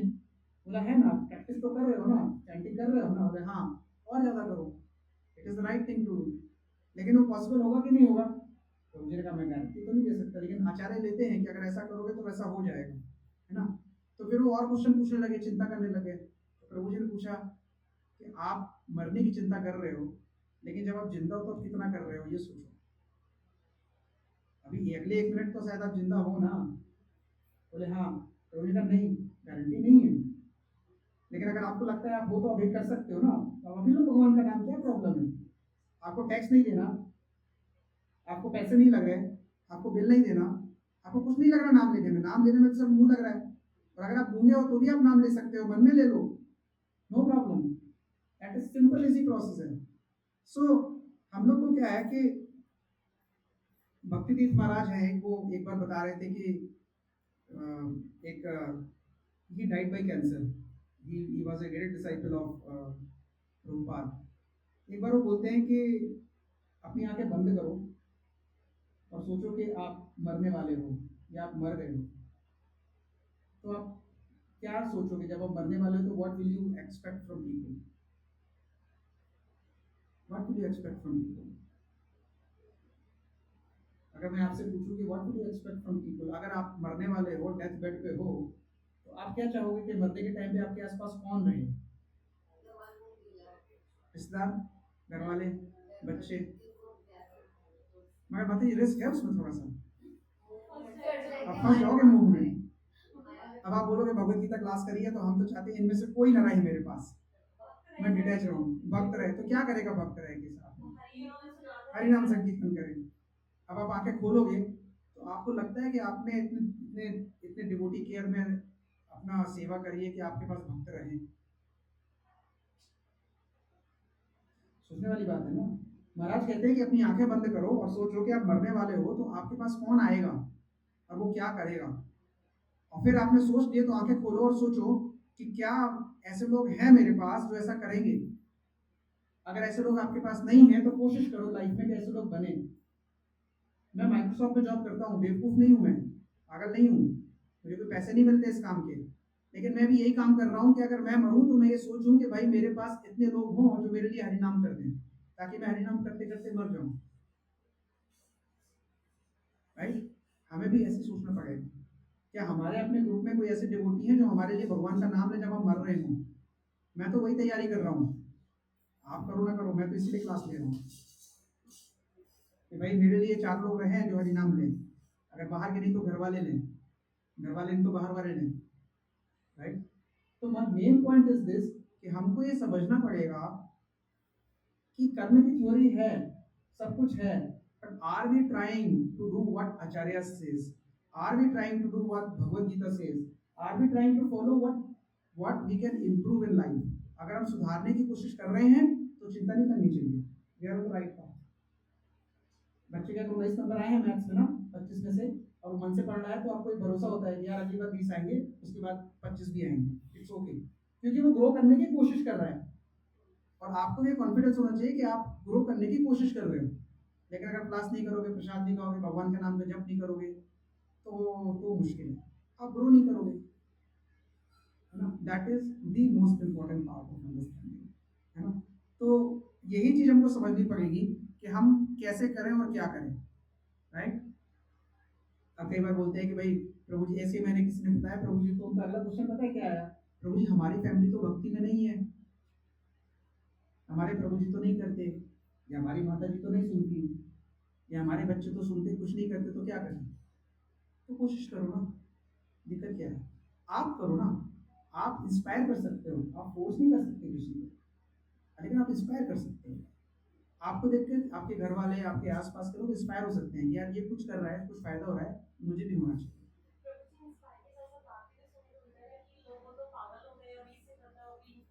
मतलब ये कॉमन होता है, अरे तुम अभी इतनी उम्र में क्यों कर रहे हो, अभी तो उम्र पड़ी है, कहाँ कमा लो, बचा लो, बच्चों को पढ़ा लो, all that will keep happening. But आपको जो भगवान ने बुद्धि दी है उससे आपको सोचना पड़ेगा ना आपके लिए क्या है। अगर आपको फायदा हो रहा है तभी तो आप कर रहे हो। अगर आपको नाम जप करने से फायदा नहीं होता, भगवत गीता सुनने से फायदा नहीं होता, आप नहीं आते ना क्लास में। मैं आपको रिश्वत तो देता नहीं हूँ, ठीक है, और मैं कोई बाउंड्री भी नहीं करता कि इस क्लास में कोई इंट्रेंस टेस्ट है, जिसको आना है वही आ जाओ। तो अपने मन से आते हैं, अपने मन से चले भी जाते हैं, मैं तो किसी को बुलाता भी नहीं, रोकता भी नहीं। हाँ, कॉल करा के रिमाइंड जरूर कराता हूँ। तनुश्री माता जी हर हफ्ते फोन करती हैं कि भाई आओ, है ना, उनकी पूरी टीम पूरी मेहनत करती है कि भाई आओ। तनुश्री माता जी को भी कभी कभी लगता होगा कि मोरल ऑब्लिगेशन है, दूसरों को फोन किया तो उनसे तो जाना ही है, इसलिए आते हैं। बट कैसे भी आते तो है ना। एंड ऐसे करने से या वैसे करने से does not matter, but the matter is this कि कुछ तो आपको फायदा होता है ना। हरि नाम बोल नहीं सकते तो सुन तो सकते हैं, भगवत गीता पढ़ नहीं सकते तो सुन तो सकते हैं, ठीक है, अगर आपको नहीं संस्कृत आती तो सुन तो सकते हैं। That is more important. So we have to understand this is the place. मतलब sorry if I made fun out of you okay, so this is the place where we gradually go up, right? और अगर ये jail है तो धीरे धीरे हम grow करेंगे, बट जिस तरह से हम ग्रो कर रहे हैं ना, इनको थोड़ा मेहनत करनी पड़ेगी उसमें, हम ऐसे ग्रो नहीं करेंगे, इनको थोड़ा और आगे जाना पड़ेगा, ठीक है। सो ये एक अंडरस्टैंडिंग है कि जो कर्मा है और रीइंकार्नेशन है ना, ये कॉम्प्लीमेंट्री है। कोई प्रूफ करेगा कि कॉम्प्लीमेंट्री कैसे है?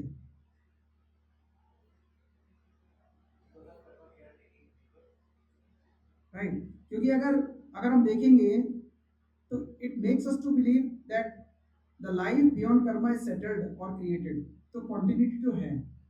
अगर कर्मा है तो क्या होगा, रीबर्थ तो होगा ही होगा, ठीक है, क्योंकि अगर रीबर्थ नहीं होगा तो कर्म तो कंप्लीट होंगे ही नहीं, सोचने वाली बात है। तो जो लोग कर्म की फिलॉसफी को समझते हैं और कहते हैं बस कर्म ही पूजा है या कर्म ही सब कुछ है, उसे पूछना पड़ेगा ना कि भाई कर्म फल क्या होते हैं, और अगर कर्म फल पूरे नहीं हुए तो फिर डेथ हो गई तो आपका क्या होगा, तो बोलेगा दोबारा जन्म मिलेगा, राइट। बुद्धिज्म यही है, लेकिन ये एथीज्म है। एथीज्म क्यों है, नास्तिकवाद क्यों है ये लाइन, क्योंकि ये लोग कर्म को मानते हैं, सोल को मानते हैं, लेकिन भगवान को नहीं मानते। वो कहते हैं कर्म करने से सब कुछ होता है, कर्म रह गए तो अगला जन्म लेना पड़ेगा, फिर बच गए तो फिर अगला जन्म लेना पड़ेगा, और कहते हैं कि जब सारे कर्म खत्म हो जाते हैं ना तब आप शून्य हो जाते हो, इसी को शून्यवादी बोलते हैं, दैट इज व्हाट शून्यवादी है, and that theory is wrong, क्योंकि things are beyond it, right. So अगर मान लो कि कर्म नहीं रहते, राइट, तो ओनली इनकारनेशन होता, तो हम अगर मान लो कि कर्म होते ही नहीं, कर्म खत्म हो जाते हैं, थोड़ी देर के लिए मान लो कि कर्म खत्म हो जाते हैं, ठीक है, आप मरे आपके कर्म खत्म, एज्यूम कर लेते हैं थोड़ी देर के लिए, कोई बोलते हैं ना लोग कि भाई कुछ नहीं होती, कर्म खत्म हो गए, ठीक है, तो जब अगला जन्म होता है तो सबका सेम फेस होना चाहिए, सबके पास सेम पैसा होना चाहिए, कर्म तो खत्म हो गए ना आपके, सबके पास सेम हैबिट्स होनी चाहिए, सेम संस्कार होने चाहिए, नहीं होते, अलग अलग होते, क्यों, यानी रीइंकार्नेशन पुनर्जन्म और कर्म का लिंक है, एंड चूंकि लिंक है और रीइंकार्नेशन होना है तो सोल को तो होना पड़ेगा ना, दिस इज अनदर प्रूफ कि सोल होती है। मैं आपको लॉजिकली समझा रहा हूँ क्योंकि आप सब साइंस के स्टूडेंट हो, सब पढ़े लिखे लोग हो, साइंटिफिक टेम्परामेंट के लोग हो, है ना, तो ये चीज प्रूव करती है कि सोल होती है, लेकिन शून्यवादी कहते हैं सोल तो होती है, लेकिन सोल कई जन्म भी लेती है, लेकिन जब मेरे कर्म खत्म हो जाते हैं तो सोल खत्म हो जाती है, इसका मतलब जब नई सोल बनेगी तो उसके पास सब कुछ होना चाहिए, लेकिन फिर क्यों नहीं होता, इसका मतलब कर्म का इम्पैक्ट तो रह गया, राइट। तो karma and reincarnation are complementary, okay. So in summary हम देख सकते हैं कि आफ्टर इनकारनेशन जो वेरिएशन है ना वो हमारे कर्म की वजह से होता है, और उसी वेरिएशन की वजह से हमें अगली बॉडी मिलती है, क्योंकि कुछ सेटल हो गए थे कर्म, कुछ नहीं हो गए तो हमें अगली बॉडी मिल गई, that's what we will again come back. So principle of reincarnation allows us to view life with a much deeper perspective, right? ये विशेष साइकिल है, हाँ बहुत अच्छा क्वेश्चन है। प्रभु जी कह रहे हैं कि ये तो साइकिल में फंस गए, चक्र में फंस गए, कर्म होंगे तो सारे सेटल नहीं हो पाएंगे, फिर बर्थ होगा, फिर बर्थ होगा तो नए कर्म भी क्रिएट होंगे, अभी आपने किसी को गुस्सा कर दिया, अभी आपके ऊपर कोई गुस्सा करेगा तो आपको फिर नया कर्म क्रिएट होगा, तो ये साइकिल ही है, तभी तो कहते हैं जीवन मृत्यु एक चक्र है और हर आदमी उस चक्र में फंसा हुआ है। अब निकले कैसे, ABCD ये कर लो, रूपात गारंटी लेते निकल जाओगे, कैसे निकलोगे उसको भी लॉजिकली हम समझेंगे आगे चैप्टर में, बट हाँ आपका पॉइंट बिल्कुल सही है प्रभु जी कि ये चक्र है, इस चक्र में सब फंसे हुए हैं, मैं भी फंसा हूँ, आप भी फंसे, सारे फंसे, जितने जीव आप देख रहे हो वो सब फंसे, मच्छर भी फंसा है, मक्खी भी फंसा है, शेर भी फंसा है, चीता भी फंसा हुआ है, अपने कर्म के कारण ही। और आपको मजेदार बात पता है क्या है, जानवर को उसके कर्म जल्दी नहीं लगते, नहीं लगते, मच्छर आपका खून चूस रहा है ना, उसको पाप ही लगेगा, क्योंकि उसके पास उसकी योनि में वही ऑप्शन है, लेकिन आप किसी का खून नहीं चूस सकते। आप कहते हो कि बॉस मेरा खून चूस रहा है, वो अलग बात है, that's for fun place, but क्योंकि जो जानवर होते हैं ना, जो इंसान के अलावा जो भी योनियां होती है ना, वो इंस्टिंक्ट बेस पे काम करती हैं, उन्हें जब नींद सोना होता है वो सो जाते हैं, उन्हें जब खाना होता है वो खाते हैं, जो भी उन्हें करने का मन होता है वो करते हैं, उसके लिए रुकते नहीं है, तो खाना and they are not required to do, क्योंकि that is the way they are designed, और ये साइंस भी एक प्रूफ करती है, पता कैसे, मैं आई थिंक अर्शिका को, अर्शु 5th क्लास 2 साल पहले मैं साइंस पढ़ा रहा था उसको, तो आई रिकॉर्ड कि साइंस की किताब में लिखा हुआ था कि इस जीव के दांत ऐसे होते हैं, इस जीव के दांत ऐसे होते हैं, क्योंकि उसको ये खाना होता है, उसको ये खाना होता है, मतलब साइंस भी मानती है कि हमारी बॉडी के लिए जो रिक्वायर्ड है हमें वैसे ही दांत दिए गए हैं। शेर को चूंकि किसी को मार के खाना होता है, उसके दांत बहुत शार्प दिए जाते हैं आगे के, ताकि वो, और आगे के बड़े भी दिए जाते हैं जो पकड़ सके अपने शिकार को, तो the body is designed in A way for you, how do you use it's your wish. तो हमारे पास ये सारे कर्म का ही रिजल्ट आ रहा है, कि हमें बॉडी मिली है वो भी कर्म से ही मिली, ठीक है। ओके, तो अब थोड़ा सा टेक्निकल जाते हैं। तो हम जो कृष्णा ब्रेक कर रहे हैं ना, ये कृष्ण एक थ्योरी ब्रेक कर रहे हैं यहाँ पे, और वो थ्योरी को बोलते हैं कर्म मीमांसा। कर्म मीमांसा को कुछ लोग कर्मवाद भी बोलते हैं, है ना। तो यहाँ पे 6 चीजें होती हैं, न्याय, वैशेषिका, मीमांसा, वेदांत, सांख्य एंड योगा। तो लोग कहते हैं कि man is the maker of his own destiny, right. और यही डायरेक्शन होती है कर्म मीमांसा की। यानी कर्म मीमांसा का मतलब होता है कि काम करोगे रिजल्ट आएगा, किसी के हाथ पांव जोड़ने की जरूरत नहीं, ठीक, मेहनत करोगे रिजल्ट आएगा। अगर यही थ्योरी बची है तो फिर भगवान की तो कोई जगह ही नहीं है यहाँ पे। सोच के देखो, अगर आप इस थ्योरी को मानते हो कि कर्म करोगे फल आएगा, फिर नया कर्म करोगे फिर फल आएगा, तो भगवान की जरूरत कहाँ है आपको? कहीं नहीं है जरूरत। आप कर्म कर रहे हो, फल आ रहा है, बात खत्म हो गई। इसी को कहते हैं कर्म मीमांसा, ठीक है। तो इस थ्योरी के हिसाब से, उनके हिसाब से और कोई चीज एग्जिस्ट ही नहीं करती। इवन कर्म मीमांसा जो लोग मानते हैं वो ये भी मानते हैं कि भगवान भी कर्म से ही आते हैं, भगवान भी कर्म के बंधन में है। सो भगवान एक्चुअली एग्जिस्ट नहीं करते। अब एग्जाम्पल कैसे देते हैं, अरे वो कृष्ण के पैर में तीर लगा था तो मर गए थे, काम खत्म। बट दैट वाज ए लीला। भगवान लीला करते हैं, भगवान जीवन यापन करने नहीं आते हैं यहाँ पे, right. So they believe there is something. उनको ये पता होता है कि उनको सोल नाम की कोई चीज होती है, क्योंकि कर्मफल को सेटल करने के लिए रीइंकारनेट होना पड़ेगा, रीइंकारनेशन होना पड़ेगा, पुनर्जन्म होना पड़ेगा। और पुनर्जन्म तो ऐसे होगा नहीं, एक सोल तो चाहिए ना। तो they need a soul to prove कि कर्म मीमांसा है। तो भगवान कहते हैं कि अगर तुम ऐसा भी मानते हो कि जन्म के बाद मृत्यु होगी, मृत्यु के बाद जन्म होगा, तो भी तुमको फाइट करना है। यानी भगवान सारी थ्योरी कैंसिल आउट कर रहे हैं, right. So this is a very strict definition, right, कि you have to take birth due to previous कर्म, है ना। सो यहाँ पे भगवान कृष्ण क्या कह रहे हैं, जातक से ही ध्रुव मृत्यु और ध्रुवम जन्म मृत्यु, यानी साइकिल कंटिन्यू रहने वाला है। सो दिस इज एथीज्म। एथीज्म क्यों? क्योंकि आप सोल में तो बिलीव कर रहे हो, लेकिन आप सुपर सोल में बिलीव नहीं कर रहे। So actually this is atheism with rein. So इस थ्योरी को बोलते हैं, कर्म मीमांसा को आचार्य बोलते हैं, this is atheism but with reincarnation. This is atheism but with reincarnation, मतलब ये नास्तिकवाद है, लेकिन पुनर्जन्म को मानने वालों के लिए है, ये वैसा वाला नास्तिकवाद है। बट वैदिक अंडरस्टैंडिंग ऐसी नहीं है, that's not the understanding that we have, right. तो ये वो लोग हैं जो कहते हैं कि man is the maker of their own destiny, right. Now थोड़ा आगे चलते हैं। तो यहाँ पे बात है, तो ये लोग ये सब मैंने डिस्कस किया हुआ है। So death is the separation of the soul from the body with senses and this is the view of the logician. तो यहाँ पे एक सेज हुए थे गौतम। तो गौतम ने दिया था न्याय, और ये कर्म मीमांसा है वो न्याय का ही पार्ट है। तो उन्होंने न्याय बनाया था, उसी में इस कर्म मीमांसा का बहुत सारा डिस्क्रिप्शन है। तो उन्होंने ये भी बोला था कि जो बॉडी है ना, this is redundant and getting and leaving and getting a body is only because of your कर्म। तो भगवान कह रहे हैं कि अगर इनको बॉडी मिलने वाली है, द्रोणाचार्य को और भीष्म को, तो मारो इनको, दूसरी बॉडी मिल जाएगी। उनका कर्म है, उन्होंने अधर्म किया, वो करेंगे, धर्म अधर्म छोड़ दो, उनको दूसरी बॉडी मिल जाएगी। तुम अपना कर्म क्यों छोड़ दो? तो अपना कर्म करो, तुम्हारा कर्म फाइट करना है।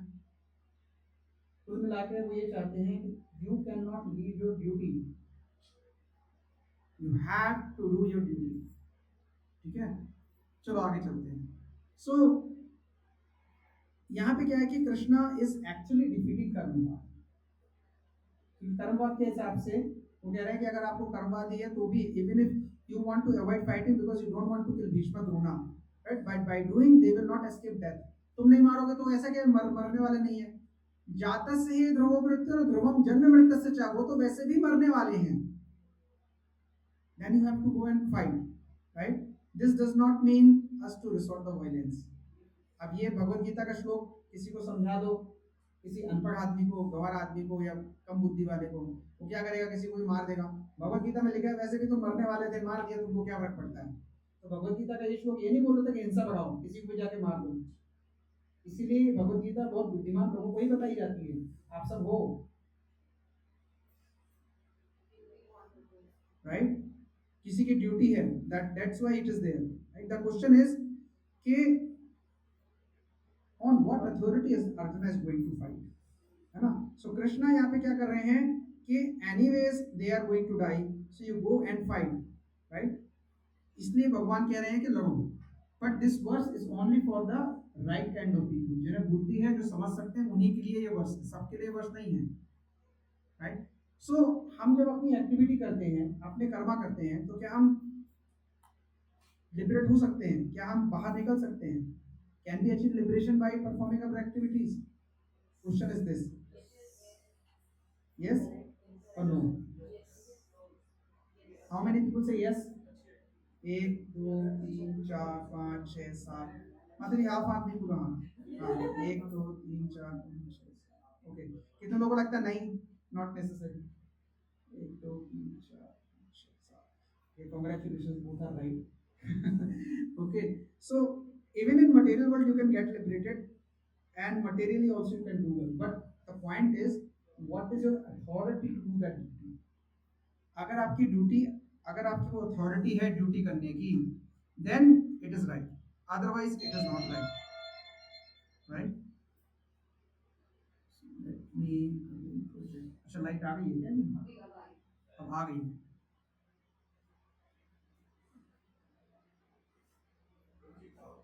हाँ एक सेकेंड,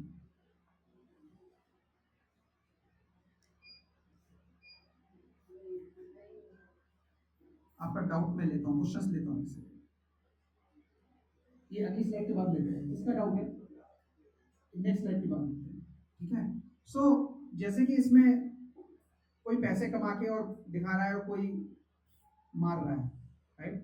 तो यहाँ पे इंपॉर्टेंट ये नहीं है कि एक्टिविटी करी या कर्म किया, बट आप अथॉरिटी से किया कि नहीं किया, आपको अथॉरिटी थी या नहीं थी। जैसे मैं आपको एग्जांपल देता हूँ, एक बार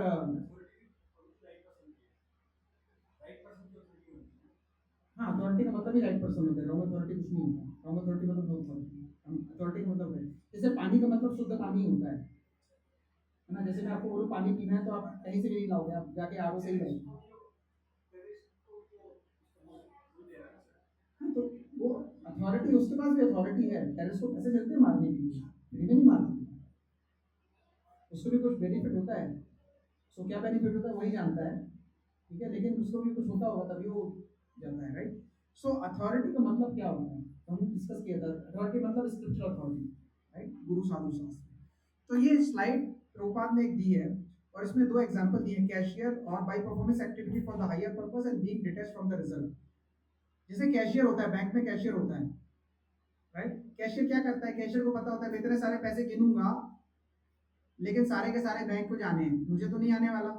उसको लगता है कि 100 रुपये मैं निकालूंगा शाम को, अगर वो गिन के 100 रुपये रखेगा तो उसे प्रॉब्लम आएगी ना, राइट। जैसे शोल्डर है, उसको किसी को मारेगा भी तो उसको कोई जेल में नहीं डालेगा, उसको मेडल मिलेगा, तो उसके पास अथॉरिटी है वो काम करने की। लेकिन अगर वो अथॉरिटी से काम कर रहा है और रिजल्ट से अटैच हो जाए तो प्रॉब्लम स्टार्ट हो जाएगी। भगवान भी यही कह रहे हैं, कर्मण्येवाधिकारस्ते मा फलेषु कदाचन, आप ड्यूटी करो लेकिन रिजल्ट आपका नहीं है, अटैच नहीं हो सकते रिजल्ट से। आप रिजल्ट को एंजॉय भी कर सकते हो, लेकिन आप एक्सपेक्ट नहीं कर सकते कि रिजल्ट आने वाला क्या है, क्योंकि आपको नहीं पता, आपके हाथ में है ही नहीं। That is the meaning. तो अगर एक कैशियर है, तो जैसे कैशियर पैसे गिन के शाम को बैंक में जमा कर देता है ना, उसका अटैचमेंट नहीं होता, उसको करोड़ों रुपए भी आ रहे होंगे तो उसको 1% भी अटैचमेंट नहीं होता। क्यों? पता है, उसको पता है उसको मिलेंगे नहीं, उसके पैसे है ही नहीं, वो तो बैंक दे लेगा पैसे उससे। अगर हमें भी पता हो कि हमारे पास कुछ रहने वाला है नहीं है मरते टाइम, तो हम उतना ही करेंगे ना जितना सेफली कर पाए। हम क्यों लाइफ को इतना कॉम्प्लेक्स बनाएंगे? लाइफ को कॉम्प्लेक्स हमने बनाया है, कॉम्प्लेक्स है नहीं, और हम उसमें और कॉम्प्लेक्सिटी ऐड करते रहते हैं अपनी इच्छाओं से, अपने लालच से, अपने अटैचमेंट से। That is the right thing, right. So sometimes हमें पता नहीं होता कि अथॉरिटी कौन है, राइट? जैसे तो उस केस में हम क्या करें? तो ये सब चीज़ें ना थोड़ा बहुत सब्जेक्टिव होती है कि अथॉरिटी क्या होती है, कौन सा कर्म अच्छा है, कौन सा कर्म बुरा है, सीखेंगे हम थर्ड चैप्टर में, फोर्थ चैप्टर में, फिफ्थ चैप्टर में, यही सब डिस्कस होगा डिटेल में, ठीक है? सो ये सब चीज़ें हमें समझनी पड़ेंगी। इवन भागवतम कहता है कि it's a very hard statement. Bhagavatam कहता है कि he is my own.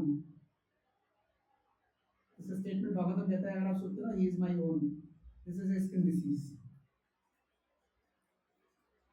Statement is over, this is A skin disease. आपकी बॉडी से लगाव है इसलिए आप बोल रहे हैं, उसके बाद कुछ नहीं, राइट? तो हम अपने इंटेलिजेंस से अच्छा और बुरा डिसाइड नहीं कर सकते क्योंकि हमारे पास उतनी इंटेलिजेंस है ही नहीं। कल का सेशन किसने अटेंड किया था? आप लोग आए थे ना? कौन कौन आया था? प्रभु जी का, हाँ। उन्होंने क्या बोला था कि हमारा वो परसेप्शन होता है, हमारा वो ओपिनियन हो सकता है, लेकिन वो सही है कि गलत है हम डिसाइड नहीं कर सकते क्योंकि हमें पता ही नहीं कि किसकी क्या सिचुएशन है, वो किस सिचुएशन में कैसा काम कर रहा है। That was the understanding we should also develop story. इसीलिए जब किसी को फीडबैक देते हैं तो हमें पहले जजमेंटल एनालिसिस करना चाहिए rather than ओपिनियन से, है ना? कोई क्लास में लेट आया तो हमें क्या लगता है, अरे ये तो रेगुलर नहीं है, हमेशा ये लेट आ रहे हैं, कभी कभी लेट क्यों आए भैया, आज पता भी था कि 10-20 का मैसेज आया। हम जज कर सकते हैं उनको, नो डाउट, बट उनकी सिचुएशन अलग हो सकती है। हो सकता है कि नीचे कोई प्रॉब्लम हो गया हो सकता है कि वो हॉस्पिटल से आ रहा हो सकता है कि कोई घर में प्रॉब्लम हो, फिर भी वो आ रहा है ना? किसी का बच्चा यहाँ क्लास में हो गया तो अरे ये माता जी ने अपने बच्चे को समझाया नहीं, कैसे ये लोग मैनेज नहीं करते।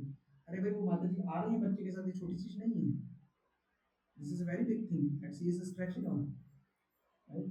तो हमें सबकी सिचुएशंस के साथ में उनसे एम्पैथी रखनी चाहिए कि at least they are doing something, it's not that everybody. But अगर इसका मतलब ये नहीं कि कुछ भी हो तो हम छोड़ देंगे, मेरा ड्यूटी है, मैं नहीं छोड़ सकता। गुरु का ड्यूटी है बताना कि आप कहाँ गलत हो, मेरा मुझे करना पड़ेगा। और अगर वो पैटर्न में कन्वर्ट हो रही है तो उसको सही करना भी जरूरी है। कोई हमेशा ही लेट आ रहा है इसका मतलब कुछ प्रॉब्लम है, that person is intentionally doing it, क्योंकि first time it can be a mistake but second time it is a choice, right? So that is what we have to understand. So आगे देखते हैं कर्म मीमांसा। तो कर्म मीमांसा स्क्रिप्चर सपोर्ट नहीं करते। स्क्रिप्चर भी बोलते हैं, कोई भी स्क्रिप्चर एग्री नहीं करता कि सिर्फ कर्म है और भगवान नहीं है, कर्म है और भगवान भी है।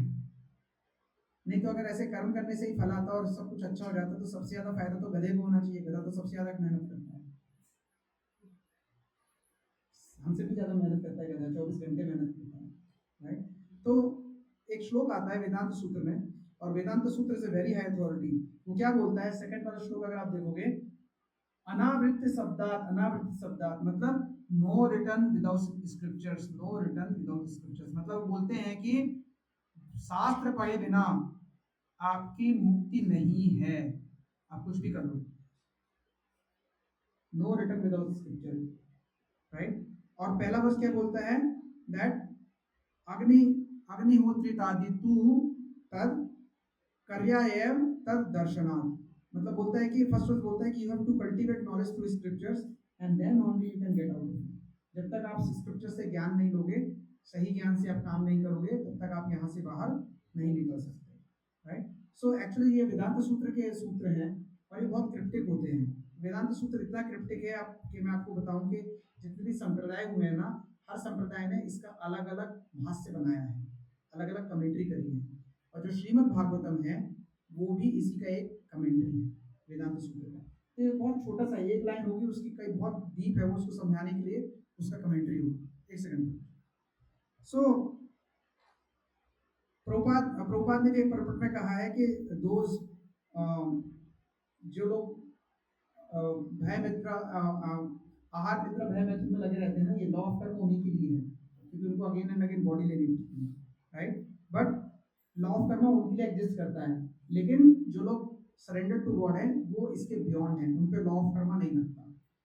क्या बोलूंगी आपको कुछ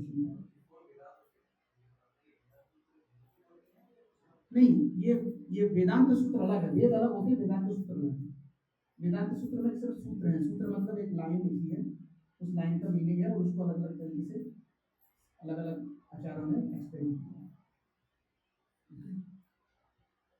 So, I think 10 minutes more is okay with everyone. Okay. So devotees जो होते हैं ना, they are free from sinful reaction. तो आप लोग क्वेश्चन पूछ रहे थे ना, ये एक पद्म पुराण में श्लोक आता है एंड ये कहता है अप्रारब्ध फलम पापम कूटम बीजम फलोन्मुखम कर्मणैव प्रलीयते विष्णु भक्ति रतामृतम। तो अब यहाँ पे थोड़ी सी थ्योरी है, इसमें इन समरी में Karma is not a very big thing, but हमें ये बाद में समझ में आएगा और हम ये सारे कर्म जला भी सकते हैं, बंद कर सकते हैं, जो हमारे पहले के भी हैं और आगे के भी हैं। तो यहाँ पे इस श्लोक में आया पूजम ऊटम और बीजम, जो कर्म का ही पार्ट होते हैं, ठीक है, some are fructified some are not, but some other time we will discuss. तो ये क्या कहता है, for those who are engaged in devotional service of the supreme lord of god by chanting holy name all sinful reaction whether fructified in the stalk or form a seed, they gradually vanish. एक जन्म के नहीं, अरबों जन्म के, right, जो भी आपका है। सो जो कर्म होता है ना, वो सीड भी बनाता है, यानी अप्रारब्ध अलग होता है, फल अलग होता है, पाप अलग होता है, ऊटम अलग होता है, बीजम अलग होता है। और वो कहते हैं कि इन सारे के जो फल हैं, अगर आप भगवान विष्णु भक्ति रतामृतम, विष्णु भक्ति उन सबको खत्म कर देती है। That is the power of Harinam, that is the power, right. So ये जो कर्म होता है ना, सीड भी बनाता है, इसको बीजम बोलते हैं। जैसे मान लो कि कोई आदमी था और उसने शराब पी ली, वाइन पी ली, राइट। सो जैसे ही उसने वाइन पी ना, एक सीड था, फिर अगले दिन क्या होगा, उसको उल्टी आएगी, उसने उल्टी की, जब उल्टी की तो उसको पता चला यार ये अच्छी चीज़ नहीं है, थोड़ा पेन भी हुआ, थोड़ा परेशानी भी हुई, उसको समझ में आ गया और वो उसको बुद्धि में भी है, राइट, लेकिन अंदर क्या था, पीने के बाद एक सीड चला गया, ठीक है। अब कुछ दिन बाद क्या होगा, उसको फ्रेंड्स मिलेंगे, जहाँ चार यार मिल जाए, है ना, फ्रेंड्स मिलेंगे, बोलेंगे चलते आज फिर से पीते हैं, कुछ नहीं, कोई प्रॉब्लम नहीं है, राइट। तो उसको वो एनवायरनमेंट फिर से याद आएगा और वो एग्री कर जाएगा। लेकिन वो एग्री क्यों कर रहा है, क्योंकि वो सीड जो था ना, वो अंदर जा चुका है, और चूंकि वो सीड अंदर जा चुका है, इट विल फ्रुक्टिफाई, और जब वो फ्रुक्टिफाई होगा तो क्या होगा, वो फिर से क्या करेगा, उसको पता है कि प्रॉब्लम आएगी होगी, लेकिन उसको जो अर्ज है वो पीने की फिर से क्यों आएगी, क्योंकि अंदर क्या रह गया था, एक बीज रह गया था। तो जो कर्म होते हैं ना, वो भी दो तरह के होते हैं, मैनिफेस्टेड, एक अनमैनिफेस्टेड। तो जो अनमैनिफेस्टेड कर्म होते हैं ना, जो आपको दिखते नहीं है, जो अंदर रह जाते हैं, वही बीज कहलाते हैं। अभी उसको रिजल्ट नहीं आया, उसकी तबीयत खराब नहीं हुई, दोबारा पिएगा, तीसरी बार पिएगा, एक टाइम ऐसा आएगा कि उसको कुछ प्रॉब्लम होगी, बट वो भी आगे होगी, लेकिन जो सीड था ना, वो अंदर रह गया, दैट इज अनमैनिफेस्टेड, उसको बोलते हैं बीजम। ये जो लिखा है ना, अप्रारब्ध फलम पापम कूटम बीजम, बीजम का यही मतलब है। और जो बीज वो रह गया है ना, वो आगे फ्रुक्टिफाई होगा जब उसको कंडक्टिव इन्वायरमेंट मिलेगी, सेम इन्वायरमेंट दोबारा मिलेगा। अभी सोचो कि हम लोग कितना कुछ देखते हैं, कितना कुछ खाते हैं, कितना कुछ पीते हैं, तो कितने सारे बीज हमारे अंदर डले रहते हैं, और जैसे वो इन्वायरमेंट क्रिएट होता है, वो बीज फिर से फ्रुक्टिफाई हो जाता है, वो एक्शन फिर से हो जाता है। इसी तरह से एक्शन होते रहते हैं हमारे से। इसलिए हमें बहुत सोच समझ के खाना पीना चाहिए, बहुत सोच समझ के देखना चाहिए, बहुत सोच समझ के एक्टिविटीज करनी चाहिए कि भाई ये कैसा बीज हमारे अंदर आ जाएगा, राइट। सो ये इसके अंदर है, राइट। सो जो कर्मा है ना, ये मतलब एक्चुअली में हम सब स्टक है उसके अंदर, बट हमको समझना पड़ेगा कि कितने डीप है। तो ये और भी डीप थ्योरी है, but we will go slowly later. Let's go to Prabhupada ने क्या बोला है। So once one has to take birth according to one's activity in life, and after finishing one terms of activity, one has to die and take birth for the next. This cycle does exist, however support unnecessary, it does not support unnecessary murder or war. सबके लिए scope नहीं है, but at the same time violence and war are inevitable factor in human society to keep law and order. नियमों कानून व्यवस्था रखने के लिए वायलेंस भी जरूरी होती है। पुलिस वाला जाके चोर को ये नहीं बोलेगा कि कोई बात नहीं, जाओ तुम्हें छोड़ देते हैं, बहुत पिटाई करेंगे तो छोड़ देंगे, नहीं, वो मारता है क्योंकि उसका ड्यूटी है। So sometimes violence in the society is also necessary to maintain the law and order, but unnecessary violence without authority and not duty is not recommended. Police वाला मारेगा तो चलेगा, बट हम नहीं मार सकते क्योंकि हमारे पास अथॉरिटी नहीं है। Don't hold that authority, right? So we have to understand. So summary क्या है कि unnecessary violence is not encouraged, cycle of birth and death does not support necessary slaughter और murder. This is the main understanding. Second, you can not leave your duty. भगवान कह रहे हैं कि जातस्य ही ध्रुवो मृत्युर ध्रुवम जन्म मृत्यु च तस्मात् अपरिहार्यर्थे ना तुम सूचितुमर्हसि। ये सोच के ही तुमको युद्ध करना है, तो तुम ये सोच के ही युद्ध कर लो कि मर जाएंगे या जिंदा होंगे। तो तुम भी सोच रहे हो कि मर जाएंगे, टेंशन मत लो, ये जिंदा भी हो जाएंगे, क्योंकि ध्रुवम जन्म मृत्यु च भगवान कंफर्म कर रहे हैं कि पैदा होंगे। तो अगर तुम कर्म मीमांसा की थ्योरी में भी बिलीव करते हो, तब भी तुमको लड़ना पड़ेगा। ओके,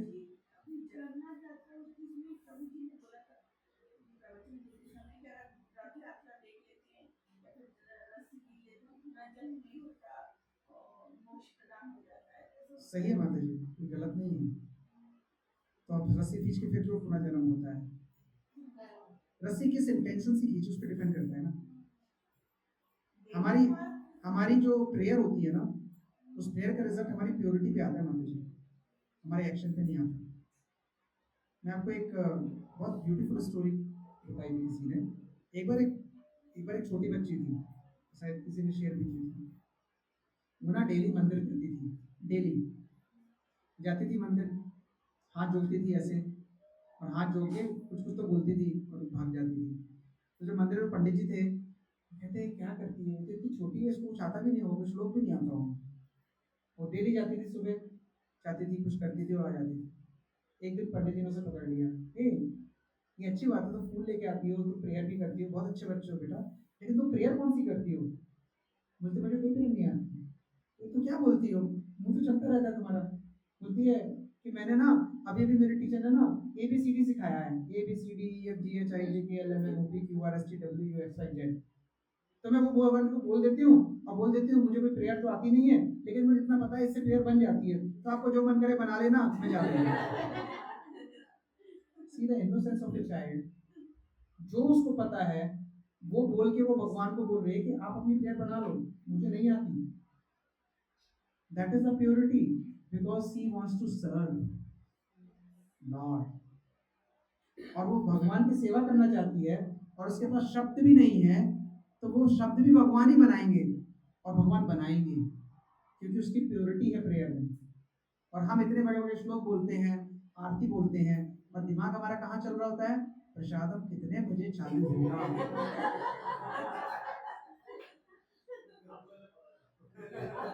पता है मुझे पता है मुझे, right? The point is this, that अगर हमारी प्रेयर में प्योरिटी नहीं है ना, शुद्धता नहीं है ना, तो सब बेकार है, और वो आएगी नहीं जल्दी, टाइम लगेगा, लेकिन आप कोशिश कर रहे हो, ये भरोसा मुझे, इसी भरोसे पे मैं भी आता हूँ, ठीक है? नहीं तो मेरे भी घर वाले हैं, मेरे भी रिश्तेदार हैं, उनकी भी तबीयत खराब होती है, वहां भी जाना होता है, यहाँ भी जाना होता है, बच्चे भी हैं, सब कुछ मेरे पास भी है, लेकिन मुझे इतना पता है कि भगवान के लिए करना भी जरूरी है। यही शुद्धता से वो बच्ची कुछ भी सीख लेगी। श्लोक सीखना, प्रेयर बोलना, रट लेना, थ्योरी समझना इंपॉर्टेंट नहीं है। इंपॉर्टेंट ये है कि हमारी इंटेंशन हो सेवा करने की। बाकी देखो, करने वाले तो भगवान है, हम तो करने वाले हैं, हमारे करे वो कभी नहीं। मैं आपको सही बताऊं, हम लोग जब रथ यात्रा करते हैं ना, हम प्रभु जी बता रहे थे, हम लोग डिस्कस कर रहे थे, नीरज प्रभु जी कहते हैं पहले साल हमने खूब सारा प्लान किया कि पानी बरसेगा तो ये करेंगे वो करेंगे, ठीक है, और पानी बरस गया, हमने खूब सारा अरेंजमेंट किया कि धूप बहुत निकल रही है, हम पानी छिड़केंगे, ये करेंगे वो करेंगे, अरेंजमेंट किया पानी का बहुत सारा, और भगवान इतना पानी बरसाया कि सारी व्यवस्था चौपट हो गई। दूसरे साल हमने कुछ नहीं किया और वो सूखी हुई, हमें बड़ी गर्मी लगी। तीसरे साल क्या हुआ कि हमने प्रसाद कम मंगाया तो ज्यादा लोग आ गए, फिर हमने ज्यादा मंगाया था तो खत्म ही नहीं हुआ वो।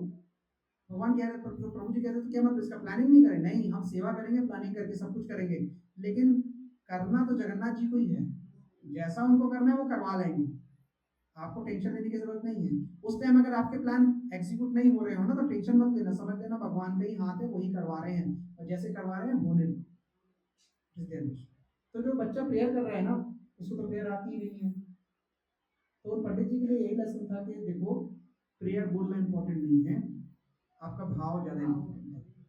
आप अपने मन से सेवा करो, सेवा का संकल्प लो और सेवा करो, वो इंपॉर्टेंट ज्यादा है। सेवा कैसी हुई डजंट मैटर, क्योंकि मटेरियल वर्ल्ड और स्पिरिचुअल वर्ल्ड में यही डिफरेंस है कि यहाँ पे भगवान आपका प्रयास देखते हैं, आपका रिजल्ट नहीं देखते। और मटेरियल वर्ल्ड में भगवान आपका बॉस आपका इम्पैक्ट देखता है, रिजल्ट नहीं देखता। आपकी दुकान में कोई काम कर रहा होगा, बिक्री नहीं होगी तो आप कहोगे मुझे मतलब नहीं है, पैसे क्यों नहीं आए ये बताओ। लेकिन भगवान ये नहीं कहते, भगवान कहते तुमने ये सोचा कि तुम मेरे लिए कुछ प्रसाद बनाओगे, या तुमने ये सोचा कि तुम मेरी इतनी सेवा करोगे, उतना ही मेरे लिए खत्म। बस you thought it is about it, नहीं कर पाए अलग बात है। तो स्पिरिचुअल वर्ल्ड और मटेरियल वर्ल्ड में ये डिफरेंस है कि भगवान यहाँ पे एफर्ट देखते हैं, रिजल्ट नहीं देखते, इम्पैक्ट नहीं देखते। और मटेरियल वर्ल्ड में, दुनिया में इंसान जो होता है ना दूसरा, वो आपका इम्पैक्ट ही देखता है, आपका एफर्ट देखता ही नहीं है। यही डिफरेंस है, इसीलिए समझना पड़ेगा। लेकिन ठीक है, ये भी करेंगे और वो भी करेंगे, दोनों करेंगे, क्या फर्क है। ठीक है, तो हमें भी ये देखना चाहिए अपनी लाइफ में कि हम दूसरों की इंटेंशन, उनकी इच्छा और उनका एफर्ट देखें।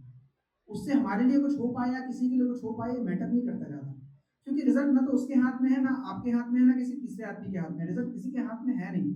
तो अगर इम्पैक्ट नहीं हुआ तो इट्स ओके, अगर उसका इंटेंशन ट्रू था, एफर्ट ट्रू था, इट्स ओके। इसी से हम प्योर बनेंगे और हम मटेरियल वर्ल्ड में भी इसको अप्लाई करेंगे तो हम खुश रहेंगे।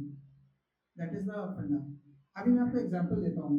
अभी ना गर्मी की छुट्टी हुई थी ना, समर वेकेशन, तो हम चारों लोग, कभी कभी बच्चे बोलते हैं कि चलो हम लोग गेम खेलेंगे, तो हम लोग लूडो खेलते हैं। तो सारे लोग खेलते हैं लूडो। तो बच्चों को क्या है कि उनकी गोटी में अगर हमने मार दिया तो उनको पापा रोने लग जाते हैं, उनको जीतना पसंद है ना, सबको जीतना पसंद है। पेरेंट्स भी क्या करते हैं, वो हार जाते हैं जानबूझ के कि बच्चे खुश हो गए। अब बच्चे भी तो दो है, तो दोनों तो नहीं जीतेंगे, है ना। तो व्हाट आई सी के, क्योंकि दीदी गुस्सा हो जाती है, तो गोलू ने क्या किया, गोलू ने उसकी गोटी नहीं मारी, एंड गोलू ने डिसाइड किया कि मैं किसी की गोटी नहीं मारूंगी, I will play on my own. तो गोलू खेलती रही और गोलू ही जीत गई। अब अर्शु बोलते ये क्या मतलब है। मैंने कहा उसकी इंटेंशन थी कि उसको नहीं जीतना था, उसको मारना नहीं था, जीता ना जीता तो डन। तो आई एम नॉट सेइंग कि गोलू इज वेरी प्यूरिफाइड और whatever, but my point is if we try to ensure that our intentions are right in every action, the result whatever comes will not bind you.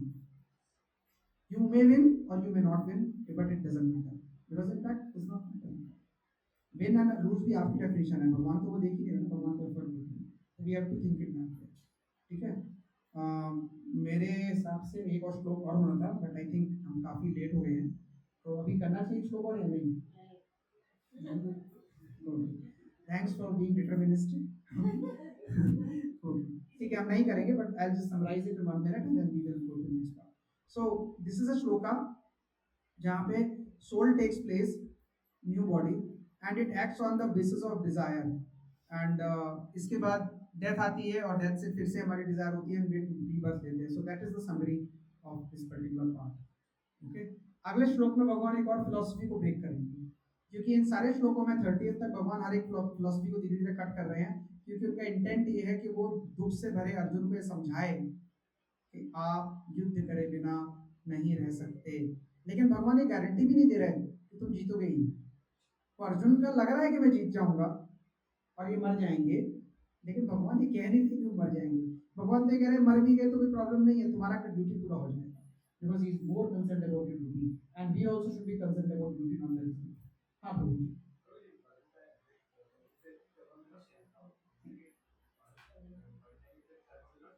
Karma cancel नहीं होते,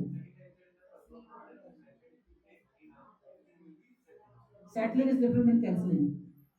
settling is different than cancelling.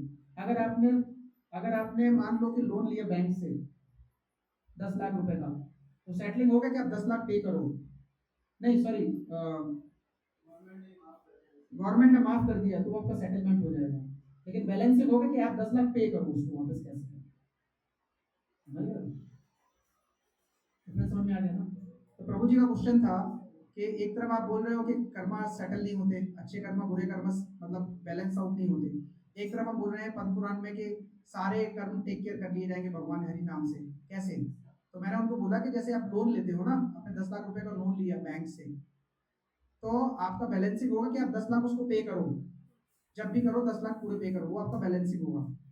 ठीक है, लेकिन अगर government ने scheme निकाली कि भाई हमने इंटरेस्ट रेट बहुत कम कर दिया है और जितने भी लोन है माफ हो गए इसी वजह से, तो आपने पे नहीं किया, बैलेंस नहीं किया, लेकिन वो सेटल हो गए, वो सेटलिंग है। तो फन कुरान प्रॉमिस करता है सेटलमेंट का, तो वो आपके कर्म को निपट लेगा। You don't have to clear for, you want to go for settlement और balancing, it's your wish. Yes point.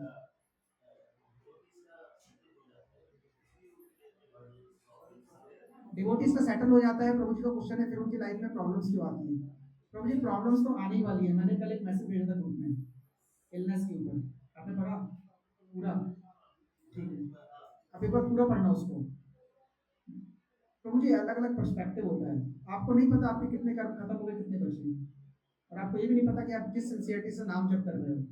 अगर आप पूरी सिंसियरिटी से नाम जप करते हो अपनी डेथ तक तो डेफिनेटली वो खत्म हो जाएंगे, but this does not guarantee कि आपके कर्म पूरे खत्म हो गए और आपको बैड कर्म नहीं आएंगे।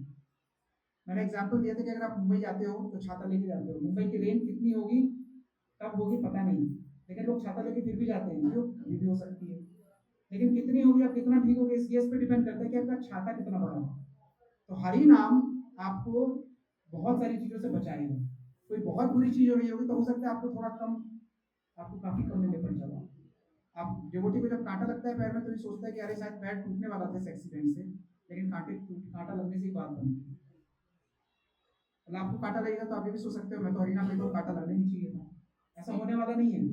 ये आएगा, जन्म मृत्यु जरा व्याधि दुखा दोष दर्शनम एंड आध्यात्मिक आदि वैदिक एंड आदि जैविक तो आने ही वाला है ना। इस हिसाब से तो अगर मैं सोचूं तो मैंने हरि नाम लिया तो मैं मरूं नहीं, मेरा प्रॉब्लम नहीं आएगी तो मरना भी नहीं चाहिए, वो भी तो बड़ी प्रॉब्लम है, वही तो बड़ी प्रॉब्लम है, लेकिन ऐसा नहीं होता है क्योंकि ये मटेरियल बॉडी है, ये खत्म होनी है, लेकिन सोल कभी नहीं मरेगा। तो प्रॉब्लम्स भी आएंगी जब तक मटेरियल बॉडी है, और दुख भी होगा जब तक मटेरियल बॉडी है, लेकिन हमें उसका इम्पैक्ट कितना होगा ये इस बात पे डिपेंड करेगा कि हम कितना भगवान से जुड़े हुए हैं। वैसे और एनी हरि नाम का बात मतलब देखिए प्रभु जी, भजन का मतलब सिर्फ हरि महामंत्र भी है, महामंत्र सबसे बड़ा है नो डाउट, लेकिन भजन का मतलब सिर्फ ये नहीं होता कि भजन कीर्तन, भजन का मतलब होता है भगवान की ग्लोरी सुनना। अभी जो हम एक क्लास में 1 घंटे से कर रहे हैं भजन ही हो रहा है, भगवान के बारे में सुनना, भगवान के बारे में समझना, सही ज्ञान को समझना, ये भी भजन ही कहलाता है। ठीक है, सही नॉलेज लेना भी भजन ही है। तो आप पिछले 2 घंटे से भजन ही कर रहे हैं, भजन का मतलब सिर्फ भजन कीर्तन नहीं होता, भगवान की ग्लोरीज को याद करना, उनके नाम रूप गुण लीला ज्ञान सब कुछ। Yes ma'am. जैसे आपने बोला कि हम बहुत अच्छे से अपनी हमारा जप करेंगे, तो मोक्ष अगर प्राप्त हो गया, मोक्ष के बाद तो सोल नहीं रहेगा ना? नहीं माता जी, सोल कभी मरती नहीं है, सोल हमेशा रहती है। मतलब मोक्ष का मतलब ही होता है हमें फिर से जन्म नहीं लेना है, तो जन्म का मतलब क्या होता है? दूसरी बॉडी में वो सोल आ जाएगा और जन्म बॉडी तो हमें मिलती है चाहे मोक्ष ले या ना ले, स्पिरिचुअल मिलेगी बॉडी, नहीं तो मटेरियल मिलेगी, बॉडी तो हमें मिलके रहेगी। बॉडी मिलती रहेगी। यस, बॉडी से बच ही नहीं सकते। अभी आप मटेरियल बॉडी में हो, स्पिरिचुअल बॉडी दिखेगी नहीं आपको। स्पिरिचुअल बॉडी क्या होती है? आपको पुराने लेक्चर सुनने होंगे, आप फॉरवर्ड ये आप इनसे कांटेक्ट कीजिए, civil forward. I discuss in the lunch time because ये लंबा डिस्कशन है, but there is a spiritual body, our soul is spiritual, but soul is inside this body in this material world, so we have a material body, and because दूसरी body मिलनी ही मिलनी है। yes, soul is spiritual है, अगर से कोई body नहीं मिलेगी तो भी वो सोल अपने आप में बॉडी है, soul is also a body in itself। But Prabhu ji soul तो जब ये होता है कि हरि नाम लेते हैं तो जैसे कि वो कहते हैं भगवान को सर्व करती है ना, जैसे अगर Yes. ट्रेन हो जाती है, Yes. तो बट फिर जब वो भगवान को सर्व करती है वो लोग में मतलब, तो फिर वो रीबर्थ वाला कॉन्सेप्ट। माता जी, जब आप डिजायर करते हो कि मुझे अपना एंजॉय करना है, कभी डिजायर है जहाँ पे इन केस मान लो कि हमारी कोई डिजायर नहीं नहीं, सपोज वैसे तो मटेरियल डिजायर भी रहती है माता जी, जैसे बॉडी मिलती है डिजायर भी होती है। फर्क ये पड़ता है कि आप मटेरियल डिजायर के बजाय स्पिरिचुअल डिजायर सोच रहे हो, आप अपने आप को मालिक बनाने के बजाय भगवान को सर्व करने की सोचते हो, डिजायर खत्म नहीं होती। सोल का काम ही है डिजायर करना, ना तो आप डिजायर से बच सकते हो ना बॉडी से बच सकते हो। आप मटेरियल नहीं तो स्पिरिचुअल बॉडी रहोगे। हाँ, स्पिरिचुअल बॉडी रहोगे तो आपको फायदा ही होगा कि जन्म मृत्यु जरा व्याधि नाम की चीज आपको नहीं होगी, ना तो आपका जन्म होगा ना आपको मृत्यु होगी मटेरियल बॉडी की, ना आपको जरा होगी बीमारी होगी, ना आपको व्याधि होगी, बुढ़ापा भी नहीं आएगा कांस्टेंट, तो वो नहीं होगा आपकी बॉडी जो आपको अभी हो रहा है। तो प्रभु जी एक चीज बताओ कि क्या शास्त्रों में ये भी लिखा हुआ है कि जैसे मैंने ये कहीं सुना था किसी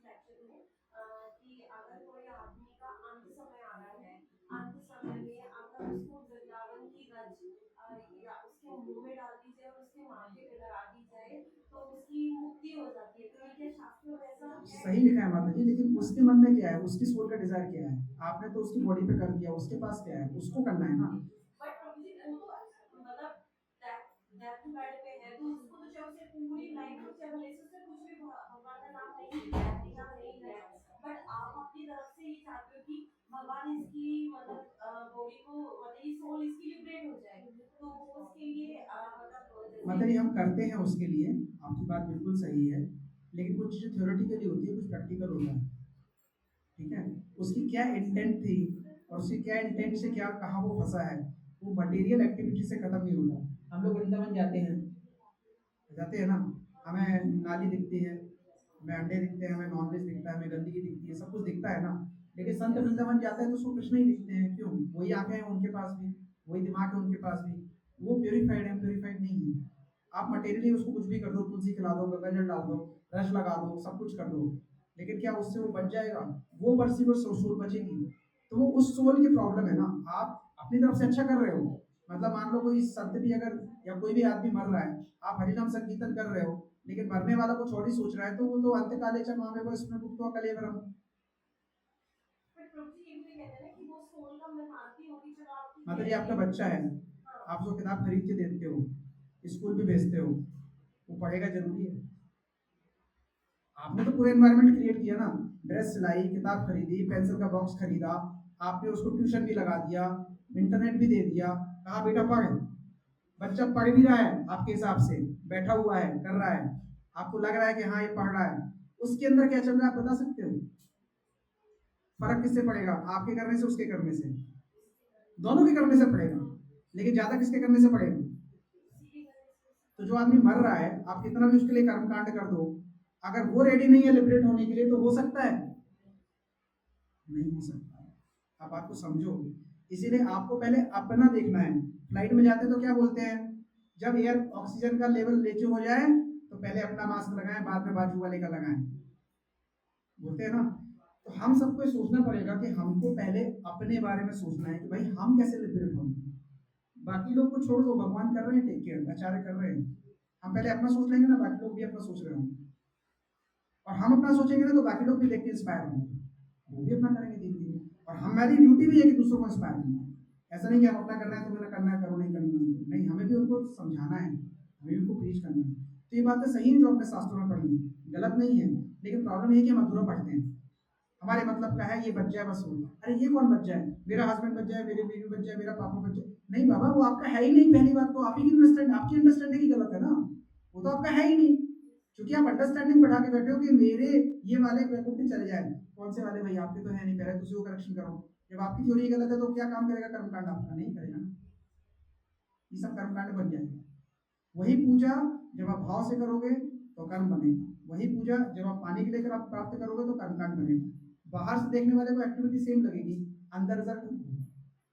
इसीलिए इंटेंशन, बट स्क्रिप्चरल इंटेंशन ज्यादा मैटर करती है बजाय मटेरियल इंटेंशन के।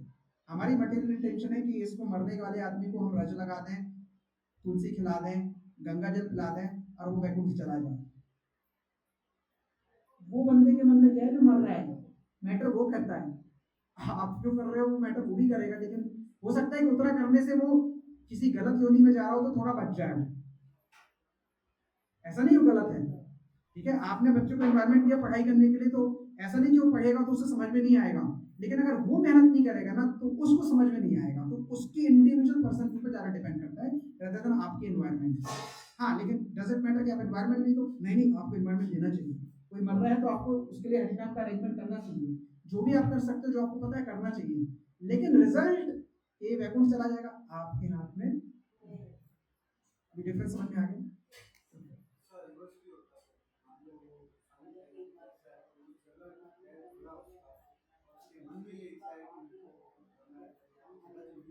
हाँ, प्रभु जी बिल्कुल सही, यस यस यस यस।